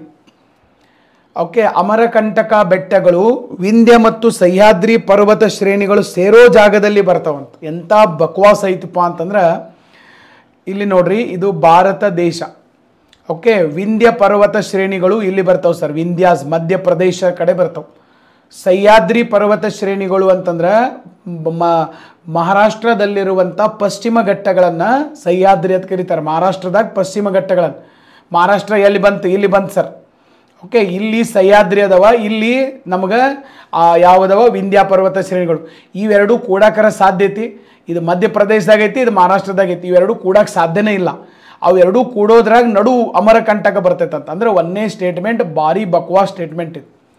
ಯಾರಿಗೆ ಇಂಡಿಯನ್ ಜಿಯೋಗ್ರಫಿ ಬಗ್ಗೆ ಕಾಮನ್ ಸೆನ್ಸ್ ಐತಲ್ಲ ಅವ್ರು ಇದನ್ನು ಸರ್ ತಪ್ಪಂತನೇ ಹೇಳ್ತಾರೆ. ಬಟ್ ಕೆಲವು ಮಂದಿಗೆ ಒಟ್ಟೆ ಏನೂ ಓದೇ ಇಲ್ಲಪ್ಪ, ನೆಟ್ಟಗೆ ಓದಿಲ್ಲ, ಬರೀ ನಾ ಬೈಪಾಟ್ ಮಾಡ್ಕೊಂಡು ಹೋಗಿನಿ ಅಂತಂದ್ರೆ ಅವ್ರಿಗೆ ಮಾಡಕ್ಕೆ ಬರೋದಿಲ್ಲ. ಅಮರಕಂಟಕ ಎಲ್ಲಿ, ಸಹ್ಯಾದ್ರಿ ಎಲ್ಲಿ, ವಿಂಧ್ಯಾಸ್ ಎಲ್ಲಿ ಸರ್? ಸಹ್ಯಾದ್ರಿಯಲ್ಲಿ ಅಜಗಜಾಂತರ ವ್ಯತ್ಯಾಸ ಇದು, ಒಂದಕ್ಕೊಂದು ಸಂಬಂಧನೇ ಇಲ್ಲ. ಓಕೆ, ನೆಕ್ಸ್ಟ್ ಎರಡನೇದು ನೋಡ್ರಿ sir, Biligiri Rangana hills. Biligiri Rangana hills ಅಂತಂದರೆ, ಬಿಳಿಗಿರಿ ರಂಗನ ಹಿಲ್ಸ್ ಅಂದ್ರೆ ಕರ್ನಾಟಕದಾಗ ಅದಾವ ಸರ್. ಎಂಥ ಬಕ್ವಾ ಸ್ಟೇಟ್ಮೆಂಟ್ ಅದಾವ ನೋಡ್ರಿ ನೀವು. ಬಿಳಿಗಿರಿ ರಂಗನ ಹಿಲ್ಸ್ ಎಲ್ಲೈತಪ್ಪ? ಬಿಳಿಗಿರಿ ರಂಗನ ಬೆಟ್ಟ ನಮ್ಮ ಕರ್ನಾಟಕದಾಗ. Constitutes the eastern most part of Satpura range. ಯಪ್ಪ, ಸತ್ಪುರ ರೇಂಜ್ ಬರೋದು ಸರ್ ಮಧ್ಯಪ್ರದೇಶ್ ಮಹಾರಾಷ್ಟ್ರ ನಾರ್ತಲ್ಲಿ ಬರ್ತದೆ. ಸತ್ಪುರ ವಿಂಧ್ಯಾಸ್ ಬರ್ತಾವೆ. ಸತ್ಪುರ ಬೆಟ್ಟ, ವಿಂಧ್ಯ ಬೆಟ್ಟ, ನರ್ಮದಾ ನದಿ ಹುಟ್ಟೋದು, ಮುಂದೆ ಅಲ್ಲಿ ಸ್ಟ್ಯಾಚ್ಯೂ ಆಫ್ ಯೂನಿಟಿ ಬರೋದು ಅಲ್ಲಿ ಬರ್ತದೆ. ಈಗ ನಮ್ಮ ಸ್ಟ್ಯಾಚ್ಯೂ ಆಫ್ ಯೂನಿಟಿ ಗೊತ್ತೈತಿಲ್ಲ ನಿಮಗೆ? ಓಕೆ, ಸೊ ಸರ್ದಾರ್ ವಲ್ಲಭಭಾಯಿ ಪಟೇಲ್ ಅವರ ಮೂರ್ತಿ ಐತಿ. ಸರ್ದಾರ್ ವಲ್ಲಭಭಾಯಿ ಪಟೇಲ್ ಅವರ ಮೂರ್ತಿ ಪಕ್ಕದಲ್ಲಿ ನರ್ಮದಾ ನದಿ ಐತಿ. ಹಿಂಗೆ ಈಗ ಇದು ಸರ್ದಾರ್ ವಲ್ಲಭಭಾಯಿ ಪಟೇಲ್ ಅವರ ಮೂರ್ತಿ. ಇದು ಈ ಕಡೆ ವಿಂಧ್ಯ ಪರ್ವತ ಶ್ರೇಣಿಗಳು, ಈ ಕಡೆ ಸತ್ಪುರ ಪರ್ವತ ಶ್ರೇಣಿಗಳು. ಅಲ್ಲೇ ನಡುವೆ ನರ್ಮದಾ ನದಿ ಹೋಗ್ತದೆ. ಅಲ್ಲಿ ಸತ್ಪುರ ಪರ್ವತಗಳದವು. ಇವ್ರೇನು ಕೇಳಿದ್ರೆ ಬಿಳಿಗಿರಿ ರಂಗನ ಬೆಟ್ಟ. ಓಕೆ, ಬಿಳಿಗಿರಿ ರಂಗನ ಬೆಟ್ಟ, ಸತ್ಪುರ ರೇಂಜ್ ಎರಡೂ ಒಂದೇ ಕಡೆ ಅದಾವ ಅಂತ ಹೇಳ್ಯಾರಿ ಅವರು. ಬಿಳಿಗಿರಿ ರಂಗನ ಬೆಟ್ಟ ಬರೋದು ನಮ್ಮಲ್ಲಿ ಸೌತಲ್ಲಿ, ಒಂದಕ್ಕೊಂದು ಸಂಬಂಧ ಇಲ್ಲ. ಎರಡನೇ ಆಪ್ಷನ್ ಸರ್ ದೊಡ್ಡ ಬಕ್ವಾಸ್ ಆಪ್ಷನ್ ಇದು. ಓಕೆ, ನೆಕ್ಸ್ಟ್ ಮೂರನೇದು ನೋಡ್ರಿ, ಇದಕ್ಕಿಂತ ಬಕ್ವಾಸ್ ಐತೆ. Seshachalam hills constitutes the southern most part of Western Ghats. Western Ghats southern most part ಅಂದ್ರೆ ಕನ್ಯಾಕುಮಾರಿ ಕಡೆ ಬರ್ತದೆ. ಪಶ್ಚಿಮ ಘಟ್ಟಗಳ ದಕ್ಷಿಣದ ತುದಿ ಅಂದ್ರೆ ಕನ್ಯಾಕುಮಾರಿ ಬಂತು. ಅವ್ರೇನು ಕೇಳಿದ್ರೆ ಶೇಷಾಚಲಂ ಹಿಲ್ಸ್ ಬರ್ತಾವಂತಲ್ಲಿ. ಶೇಷಾಚಲಂ ಹಿಲ್ಸ್ ಬರೋದು ಶ್ರೀಶೈಲಂ ಆಂಧ್ರ ಪ್ರದೇಶ್. ಸರ್ ಆಂಧ್ರ ಪ್ರದೇಶ್ ಎಲ್ಲೈತಿ, ತಮಿಳ್ನಾಡು ಎಲ್ಲೈತಿ, ಕನ್ಯಾಕುಮಾರಿ ಎಲ್ಲೈತಿ, ಒಂದಕ್ಕೊಂದು ಸಂಬಂಧ ಇಲ್ಲ. ಓಕೆ, ಸೊ ಮೂರನೇ ಸ್ಟೇಟ್ಮೆಂಟನ್ನು ಬಕ್ವಾ ಸ್ಟೇಟ್ಮೆಂಟ್. ಒಂದು ಸ್ಟೇಟ್ಮೆಂಟ್ ಸರಿ ಇಲ್ಲ ಇದ್ರೊಳಗೆ. ಇಂಡಿಯನ್ ಜಿಯೋಗ್ರಫಿ ಒಳಗಡೆ ಬರೀ ಮ್ಯಾಪ್ ನೋಡ್ಕೊಂಡು ಹೋದರೆ ನೀವು ಇದನ್ನು ಬರಿಬೋದು ಸರ್. ಇದು ಯಾವುದೇ NCERT ಇಲ್ಲ, ಏನೂ ಇಲ್ಲ. ನೀವು ಬರೀ ಪರ್ವತಗಳು ಎಲ್ಲಿ ಅದಾವ ಅಂತ ನೋಡಿದರೆ ಸಾಕು. ಓಕೆ, ಓರಿಯೆಂಟ್ ಬ್ಲ್ಯಾಕ್ಸನ್ ಅಥವಾ ಆಕ್ಸ್ಫರ್ಡ್ ಸ್ಕೂಲ್ ಅಟ್ಲಾಸ್ ತಗೋ ಅಂತ ಹೇಳ್ತೇನೆ ನಾನು. ವರ್ಲ್ಡ್ ಜಿಯೋಗ್ರಫಿ ಹೇಳೋ ಮುಂದೆ ಇಂಡಿಯನ್ ಜಿಯೋಗ್ರಫಿ ಹೇಳೋ ಮುಂದೆ ನೀವು ಸ್ಕೂಲ್ ಅಟ್ಲಾಸ್ ತೊಗೊಂಡಿರ್ತೀರಿ. ಯಾವುದು ಇದನ್ನು ಸರ್, ಯಾವುದು ಓರಿಯೆಂಟ್ ಬ್ಲ್ಯಾಕ್ಸನ್. ಓರಿಯೆಂಟ್ ಬ್ಲ್ಯಾಕ್ಸನ್ದಾಗ page number 10 political map, physical map ಕೊಟ್ಟಾರ. ಇಂಡಿಯಾದ ಪೊಲಿಟಿಕಲ್ ಫಿಸಿಕಲ್ ಮ್ಯಾಪ್ ಕೊಟ್ಟಾರ. ಅದನ್ನು ಒಂದು ಮ್ಯಾಪ್ ನೋಡಿದರೆ ಸಾಕು, ಇಂಥವು 4 ಕ್ವಶನ್ ನೀವು ಆನ್ಸರ್ ಮಾಡ್ಬೋದು. ಕೊಲ್ಲೇರು ಲೇಕ್ ಆಗಲೇ ಬಂದಿತ್ತಲ್ಲ, ಅದನ್ನು ಆನ್ಸರ್ ಮಾಡ್ಬೋದು, ಇದನ್ನು ಆನ್ಸರ್ ಮಾಡ್ಬೋದು. ಬರೀ 10ನೇ ಪೇಜಲ್ಲಿರೋ ಒಂದು ಮ್ಯಾಪ್ ನೋಡಿದರೆ ಈ ಸಮಸ್ಯೆಗಳು ಬಗೆಹರಿತಾವೆ. ಬಟ್ ನಮ್ಮ ವಿದ್ಯಾರ್ಥಿಗಳು ಮ್ಯಾಪ್ ನೋಡೋದಿಲ್ಲ, ಬರೀ ಯಾವುದರ ಮಟೀರಿಯಲ್ ಓದೋದು, ಯಾವುದರ ಪುಸ್ತಕ ಓದ್ಕೊಂತ ಕುಂಡ್ರದು. ಮ್ಯಾಪನ್ನು ಜಾಸ್ತಿ ನೋಡ್ರಿ. ಮ್ಯಾಪ್ ಜಾಸ್ತಿ ನೋಡಿದಷ್ಟು ನಿಮಗೆ ಭಾಳ ಹೆಲ್ಪ್ಫುಲ್ ಐತೆ. ಎಷ್ಟು ಕಾಮನ್ ಸೆನ್ಸಿಂದ ಕೇಳಿದಾರೆ ನೋಡ್ರಿ ಅವ್ರು. ಅಮರಕಂಟಕ ಎಲ್ಲಿ, ವಿಂಧ್ಯ ಸಹ್ಯಾದ್ರಿ ಕೂಡ್ಯಾವತ್ ಕೇಳ್ತಾರ. ಬಿಳಿಗಿರಿ ರಂಗನ ಬೆಟ್ಟ ಸತ್ಪುರ ರೇಂಜ್ ಹೋಲಿಸ್ತಾರ. ಬರೀ ನೀವು statue of unity, Sardar Vallabhbhai Patel ಅವ್ರ ಸ್ಟ್ಯಾಚ್ಯೂ ಆಫ್ ಯೂನಿಟಿ ಬಗ್ಗೆ ಎಷ್ಟು ಸರಿ ಪೇಪರ್ನಾಗ ಬಂದೈತೆ. ಪೇಪರ್ನಾಗ ಬಂದಾಗ ನಿಮಗೆ ಗೊತ್ತೈತೆ ಸ್ಟ್ಯಾಚ್ಯೂ ಆಫ್ ಯೂನಿಟಿ ಈ ಕಡೆ ವಿಂಧ್ಯ, ಈ ಕಡೆ ಸತ್ಪುರ, ಅದರ ನಡು ನರ್ಮದಾ ನದಿ ಹರಿತೈತೆ. ಆ ನರ್ಮದಾ ನದಿ ದಂಡಿ ಒಳಗಡೆ ಕೇವಾಡಿಯಾದೊಳಗಡೆ ಇದನ್ನು ಮೂರ್ತಿಯನ್ನು ಸ್ಥಾಪನೆ ಮಾಡಿದ್ದಾರೆ. ಬರೀ ಇಷ್ಟು ಗೊತ್ತಿದ್ರೆ ಹಾಕ್ಬೋದು ನೀವು. ಅದರಾಗ ನಾವಂತೂ ಈ ಕ್ವಶನ್ ತಪ್ಪಬಾರ್ದು ಕನ್ನಡಿಗರು. ಈ ಉತ್ತರ ಪ್ರದೇಶ, ಜಮ್ಮು ಕಾಶ್ಮೀರದವರಿಗೆ ಬಿಳಿಗಿರಿ ರಂಗನ ಹಿಲ್ಸ್ ಎಲ್ಲೈತೆ ಗೊತ್ತಿಲ್ಲ. ಸತ್ಪುರ ಎಲ್ಲರಿಗೂ ಗೊತ್ತೈತೆ ಸರ್. ಸತ್ಪುರ ಪರ್ವತ ಶ್ರೇಣಿಗಳು ಇಂಡಿಯಾದಾಗ ಎಲ್ಲರಿಗೂ ಗೊತ್ತದವು. ಆದರೆ ಬಿಳಿಗಿರಿ ರಂಗನ ಬೆಟ್ಟ ನನಗನ್ಸಿದಂಗೆ ಕರ್ನಾಟಕದ ವಿದ್ಯಾರ್ಥಿಗಳಿಗೆ ಬಿಟ್ಟರೆ ಹೊರಗಿನ ರಾಜ್ಯದ ವಿದ್ಯಾರ್ಥಿಗಳಿಗೆ ಅಷ್ಟು ಗೊತ್ತಿರೋದಿಲ್ಲ. ನಮಗೆ ಅಡ್ವಾಂಟೇಜ್ ಐತಿ ಇದು ಕ್ವಶನ್. ಓಕೆ, ಸೊ ಅದಕ್ಕೆ ಸ್ವಲ್ಪ ಇದನ್ನು ಸರಿಯಾಗಿ ನೆನ್ಪಿಟ್ಕೊಳ್ಳೋಕೆ ಸಾಧ್ಯ ಆಗಿರ್ಬೇಕು.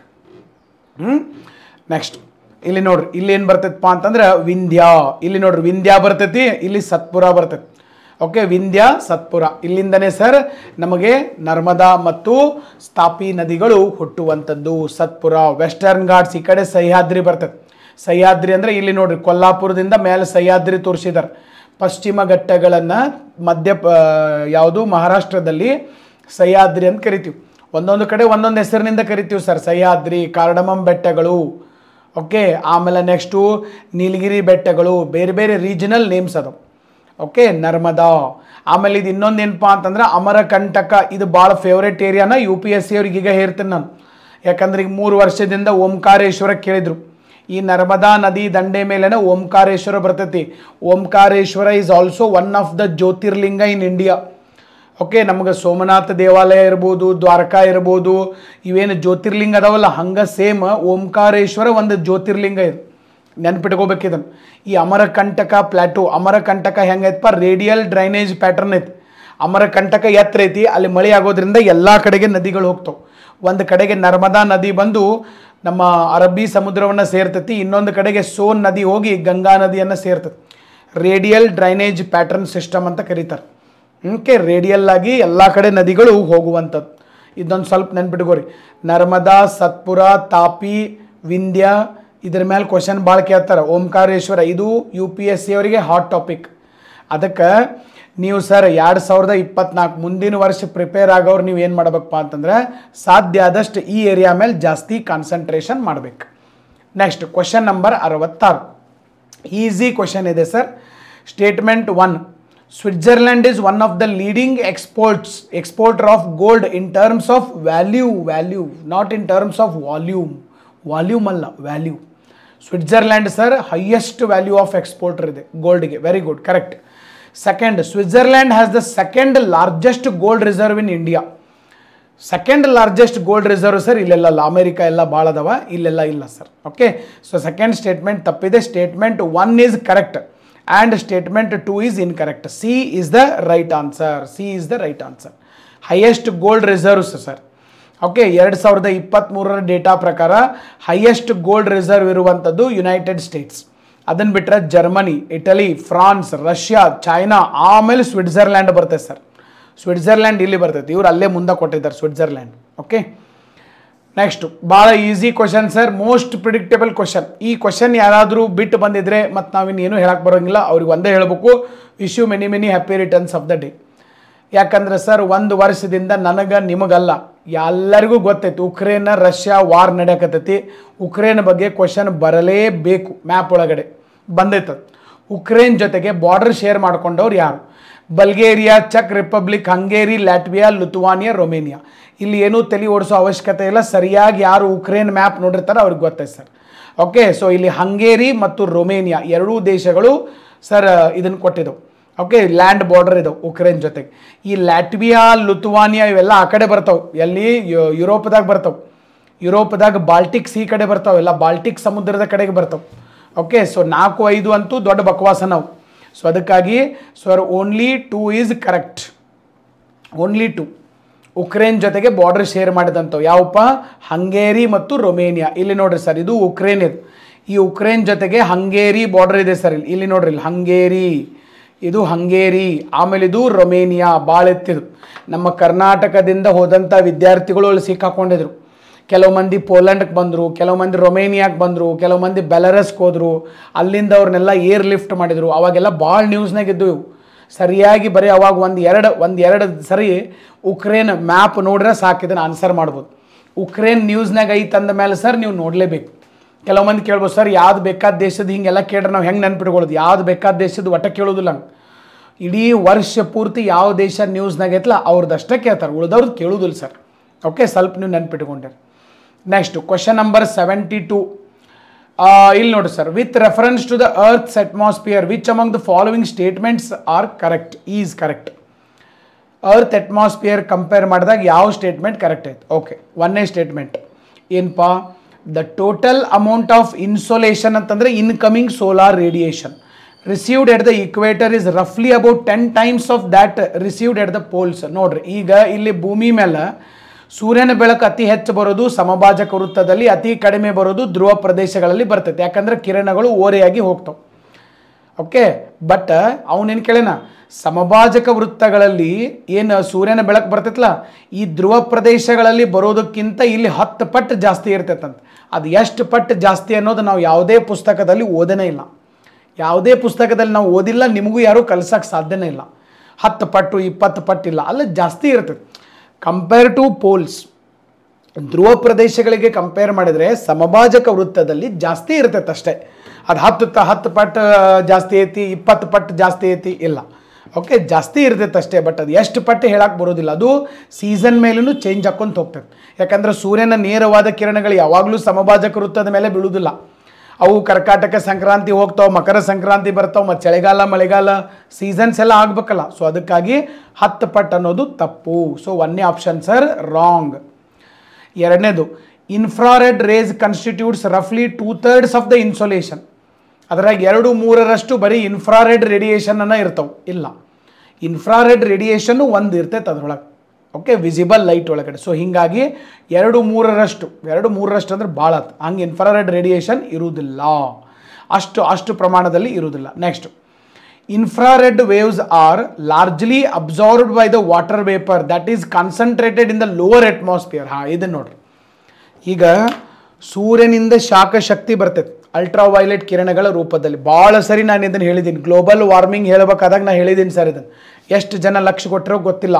ಈಗ ಬರೀ ಒಂದು 15 ದಿವಸದ ಹಿಂದಿನ ಕರೆಂಟ್ ಅಫೇರ್ಸ್ನಾಗ ಗ್ಲೋಬಲ್ ವಾರ್ಮಿಂಗ್, ಅಂಟಾರ್ಟಿಕಾದಲ್ಲಿ ಮಂಜುಗಡ್ಡೆ ಕರಗುತ್ತಿದೆ ಅಂತ ಹೆಡ್ಡಿಂಗ್ ಹಾಕಿದ್ದೀನಿ ನೋಡ್ರಿ. ಅಲ್ಲಿಯೂ ಕೂಡ ಇದನ್ನು ನಾನು ಹೇಳಿದ್ದೀನಿ ಎಕ್ಸ್ಪ್ಲನೇಷನ್ದಾಗ. ಸೂರ್ಯನ ಬಿಸಿಲಿನಿಂದ ಸರ್ ಭೂಮಿ ಕಾಯ್ತದೆ. ಕಾದ ಮೇಲೆ ಭೂಮಿ ಭೂ ವಿಕಿರಣಗಳನ್ನು ಹೊರಸೂಸ್ತದೆ. ಟೆರೆಸ್ಟ್ರಿಯಲ್ ರೇಡಿಯೇಷನ್ಸ್ ಅಂತ ಕರಿತೀವಿ. ಈ terrestrial radiation they are in the form of infrared radiations. Okay, ಅವುಗಳನ್ನು ನಾವು ಅವಕೆಂಪು ಕಿರಣಗಳು ಅಂತ ಕರಿತೀವಿ. ಈ ಅವಕೆಂಪು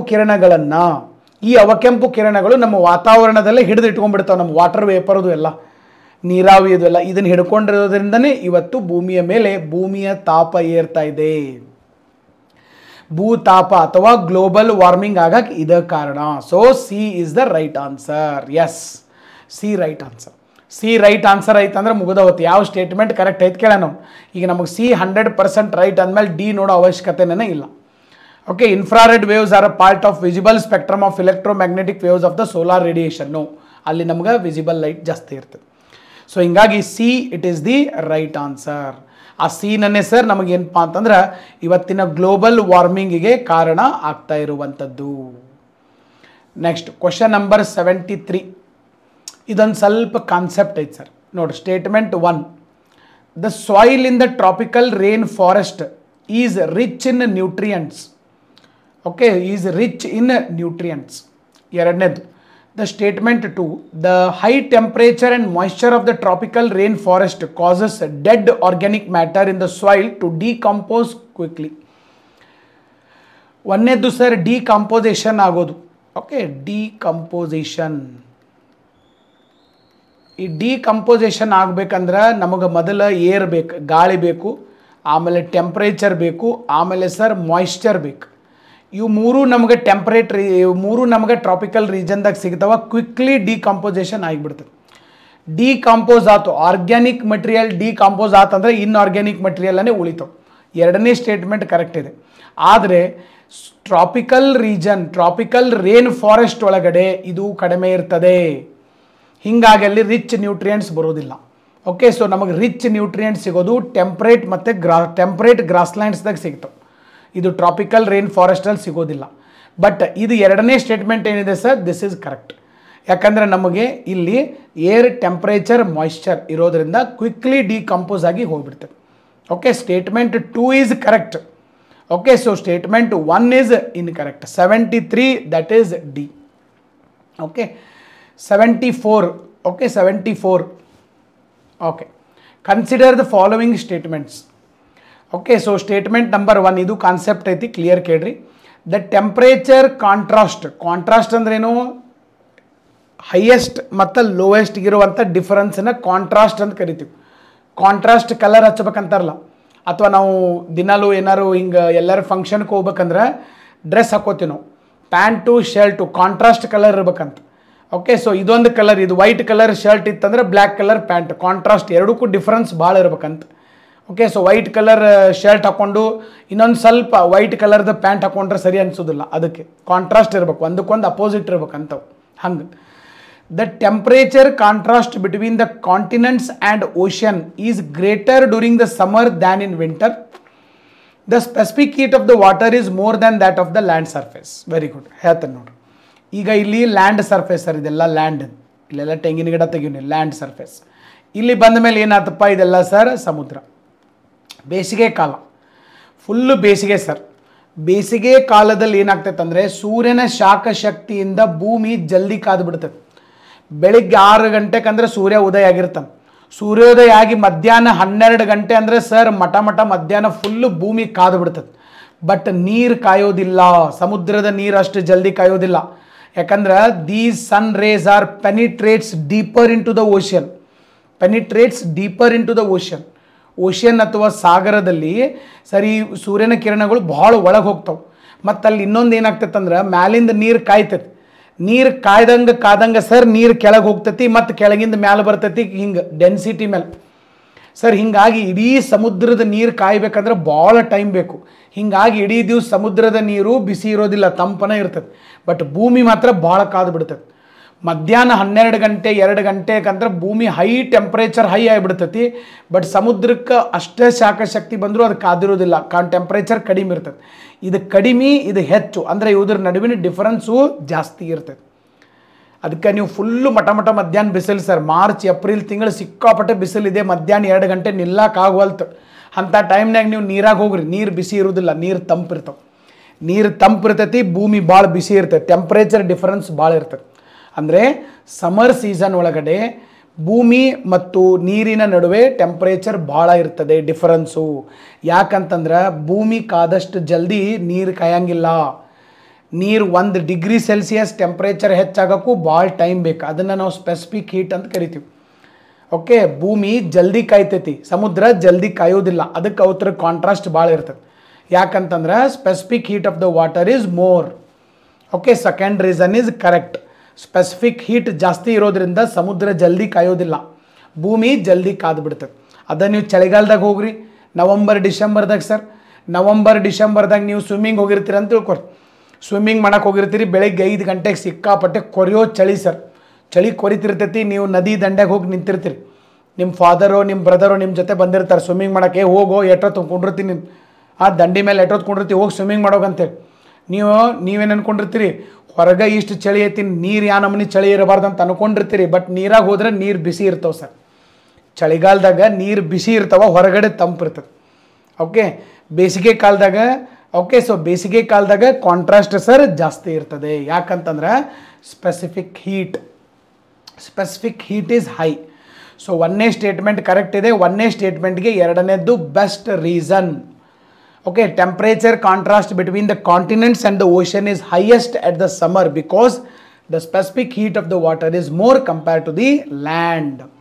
Okay, 74, that is the A is the right answer. Both statement 1 and 2 are correct and 2 is the sufficient reason for the statement 1. Question number 75. 5 alla. ಏನು ಕೇಳಿದಾರ, consider the following statement. 1ನೇದು, in a seismograph ಅಂದರೆ ಇದು ಭೂಕಂಪವನ್ನು ಅಳೆಯುವ ಮಾಪಕ, seismograph. P waves are recorded earlier than S waves. ಹೌದು sir, P waves first ಬರ್ತಾವೆ, ಆಮೇಲೆ ಎಸ್ ವೇವ್ಸ್ ಬರ್ತಾವೆ. ಅದಕ್ಕೆ ಇದಕ್ಕೆ ಪ್ರೈಮರಿ ಅಂತಾರೆ, ಇದಕ್ಕೆ ಸೆಕೆಂಡ್ರಿ ಅಂತಾರೆ. Primary waves are 1.7 times faster. ಬರ್ಕೊಂಡು ಇಟ್ಕೋರಿ ಇದನ್ನು ಒಂದು ಕಡೆ. Primary waves are 1.7 times faster then secondary waves. Okay, 1ನೇ ಸ್ಟೇಟ್ಮೆಂಟ್ ಕರೆಕ್ಟ್ ಇದೆ. 2ನೇದು, P waves individual particles vibrate to and fro in the direction of wave propagation. Correct. Whereas in S waves, the particles vibrate up and down at the right angles to the direction of wave propagation. ನೋಡ್ರಿ ಅವ್ರು ಏನು ಹೇಳ್ಯಾರಪ್ಪ ಅಂತಂದ್ರೆ, ಈ P waves ಹೆಂಗೆ propagate, P waves ಬರಬೇಕಾದಾಗ ಅದ್ರ ಒಳಗಡೆ ಭೂಮಿ ಹಿಂಗೆ ಕಂಪಿಸ್ತದೆ ಸರ್. ಹಿಂಗೆ ಟು ಆ್ಯಂಡ್ ಫ್ರೋ ಮೋಷನ್ ಇರ್ತದೆ ಪಿ ವೇವ್ಸ್ದಾಗ. ಎಸ್ ವೇವ್ಸ್ ಬರಬೇಕಾದಾಗ ಸರ್ ಹಿಂಗೆ ಬರ್ತದೆ,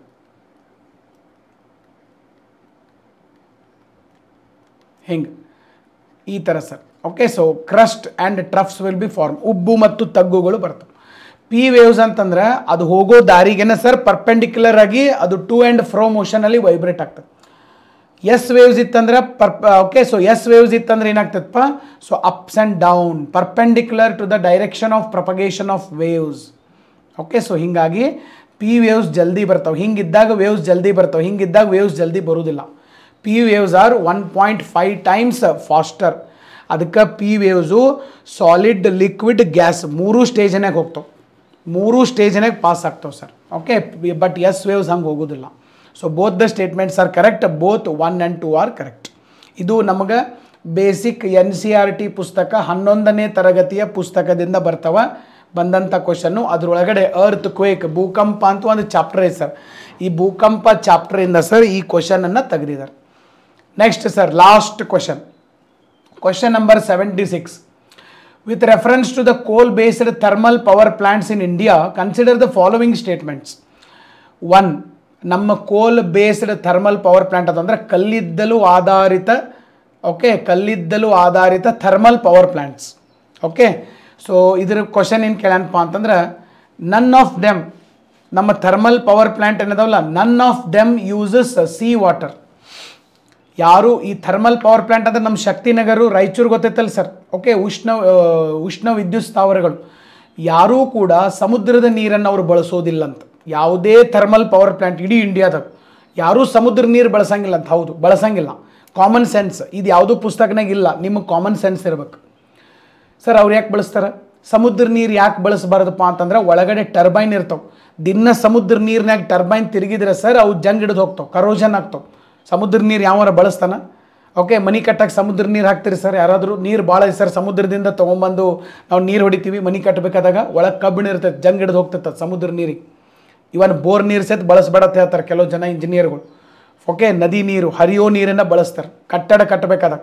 ಇನ್ನು ಥರ್ಮಲ್ ಪವರ್ ಪ್ಲಾಂಟ್ದಾಗ ಯಾವನಾದರೂ ಸರ್ ಓಕೆ ಸಮುದ್ರ ನೀರು ಹಾಕೋದಿಲ್ಲ. ಒಂದೇ ಆಪ್ಷನ್ ಕರೆಕ್ಟ್ ಇದೆ ಸರ್, ಯಾರೂ ಬಳಸೋದಿಲ್ಲ. ಎರಡನೇದು, none of them is setup in a water stressed district. Okay, ನಮ್ಮ ದೇಶದಲ್ಲಿ ಯಾವುದೇ ಥರ್ಮಲ್ ಪವರ್ ಪ್ಲಾಂಟ್ಗಳನ್ನು ನೀರು ಕಡಿಮೆ ಇರೋ ಜಿಲ್ಲೆದಾಗ ಯಾರೂ ಮಾಡೋಂಗಿಲ್ಲ. ನೀರು ಕಡಿಮೆ ಇರೋ ಕಡೆ ಹಂಗೇನಿಲ್ಲ, ರಾಯಚೂರು ಇದೆ ಇಲ್ಲ. ಥರ್ಮಲ್ ಪವರ್ ಪ್ಲಾಂಟಿಗೆ ಭಾಳ ನೀರು ಬೇಕಪ್ಪ ಅಂದ್ರೆ ಅವ್ರು ಅದನ್ನು ಶಿವಮೊಗ್ಗದಾಗೋ ಉಡುಪಿಯೊಳಗೋ ಮಾಡ್ತಿದ್ರು, ಮಂಗಳೂರಾಗೋ ಚಿಕ್ಕಮಂಗ್ಳೂರಾಗೋ ಮಾಡ್ತಿದ್ರು. ಥರ್ಮಲ್ ಪವರ್ ಪ್ಲಾಂಟ್ ರಾಯಚೂರಾಗ ಯಾಕೆ ಮಾಡ್ಯಾರ? ರಾಯಚೂರಾಗೇನು ಆ ನಮೂನಿ ಮಳೆ ಆಗ್ತದೆ ಸರ್? ಇಲ್ಲ. ರಾಯಚೂರಾಗ ಮಾಡಿದಾರೆ ಅಂತಂದರೆ ವಾಟರ್ ಸ್ಟ್ರೆಸ್ಡ್ ಏರಿಯಾ ಅಲ್ಲಿ ಮಾಡಿದಾರೆ ಅಂತಂದರೆ ಅಲ್ಲಿ ವಾಟರ್ ಕಡಿಮೆ ಇದ್ದ ಕಡೆನೂ ಮಾಡಬಹುದು. Okay, so option 2 is wrong. Water ಕಡಿಮೆ ಇದ್ದ ಕಡೆನೂ ಸರ್ ಇದನ್ನು ಮಾಡಿದ್ದಾರೆ ಥರ್ಮಲ್ ಪವರ್ ಪ್ಲಾಂಟ್ಗಳನ್ನು. ಸೊ ಎರಡನೇ ಹೇಳಿಕೆ ತಪ್ಪು.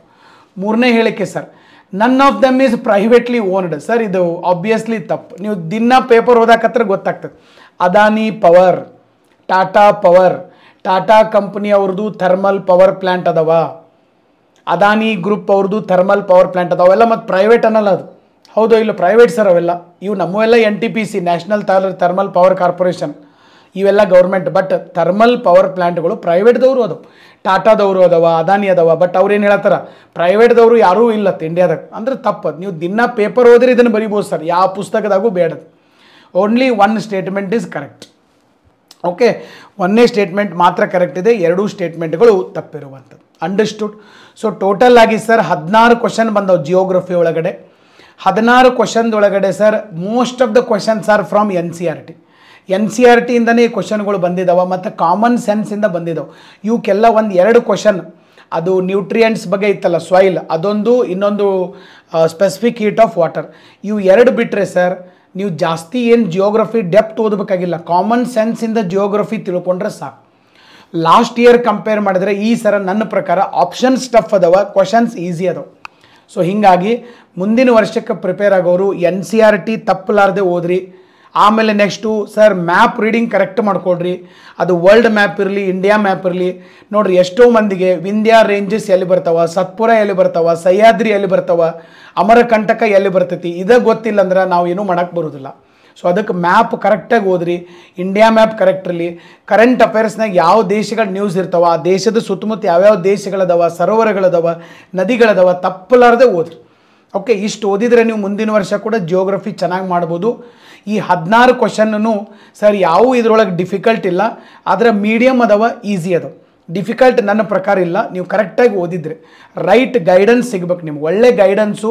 ಓಕೆ, ಒಳ್ಳೆ ಪುಸ್ತಕಗಳನ್ನು ರೆಫರ್ ಮಾಡಿ ಕ್ವಾಲಿಟಿ ಓದಿದರೆ ನೀವು ಆರಾಮಾಗಿ ಮಾಡ್ಬೋದು. ಏನಂತೀರಿ ಸರ್? ಓಕೆ, ಕನ್ನಡ ಮೀಡಿಯಮ್ದಲ್ಲಿ ಓದ್ದವರು ಬರಿಬೋದು, ಏನು ಅಂಥದ್ದೇನು ದೊಡ್ಡದೈತಿದ್ರೊಳಗೆ, ಹೌದಾ? ಓಕೆ, ನಾವು ಇಂಗ್ಲೀಷ್ ಮೀಡಿಯಮನ್ನು ಓದಬೇಕು ಏನಿಲ್ಲ, ಇಂಗ್ಲೀಷ್ ಸ್ವಲ್ಪ ಅರ್ಥ ಆದರೆ ಸಾಕು, ಕನ್ನಡದವರು ಬರಿಬೋದು.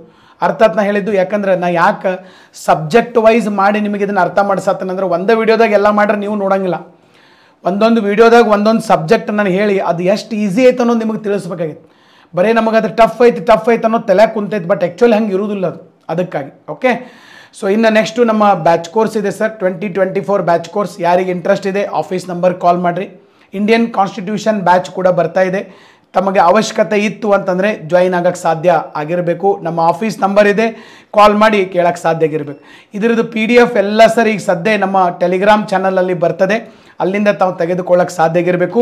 ಈ ವಿಡಿಯೋ ಲೈಕ್ ಆದರೆ ಫುಲ್ ಜೋಶ್ನಾಗ ಒಂದು ಸರಿ ಲೈಕ್ ಬಟನ್ ಪ್ರೆಸ್ ಮಾಡೋಕ್ಕೆ ಸಾಧ್ಯ ಆಗಿರಬೇಕು. ಸೊ ಈ ಒಂದು ವಿಡಿಯೋ ನೋಡಿದ್ದಕ್ಕಾಗಿ ಎಲ್ಲರಿಗೂ ಧನ್ಯವಾದಗಳು. So thank you very much. Wish you all the very best. Thank you all. God bless you all. Thank you.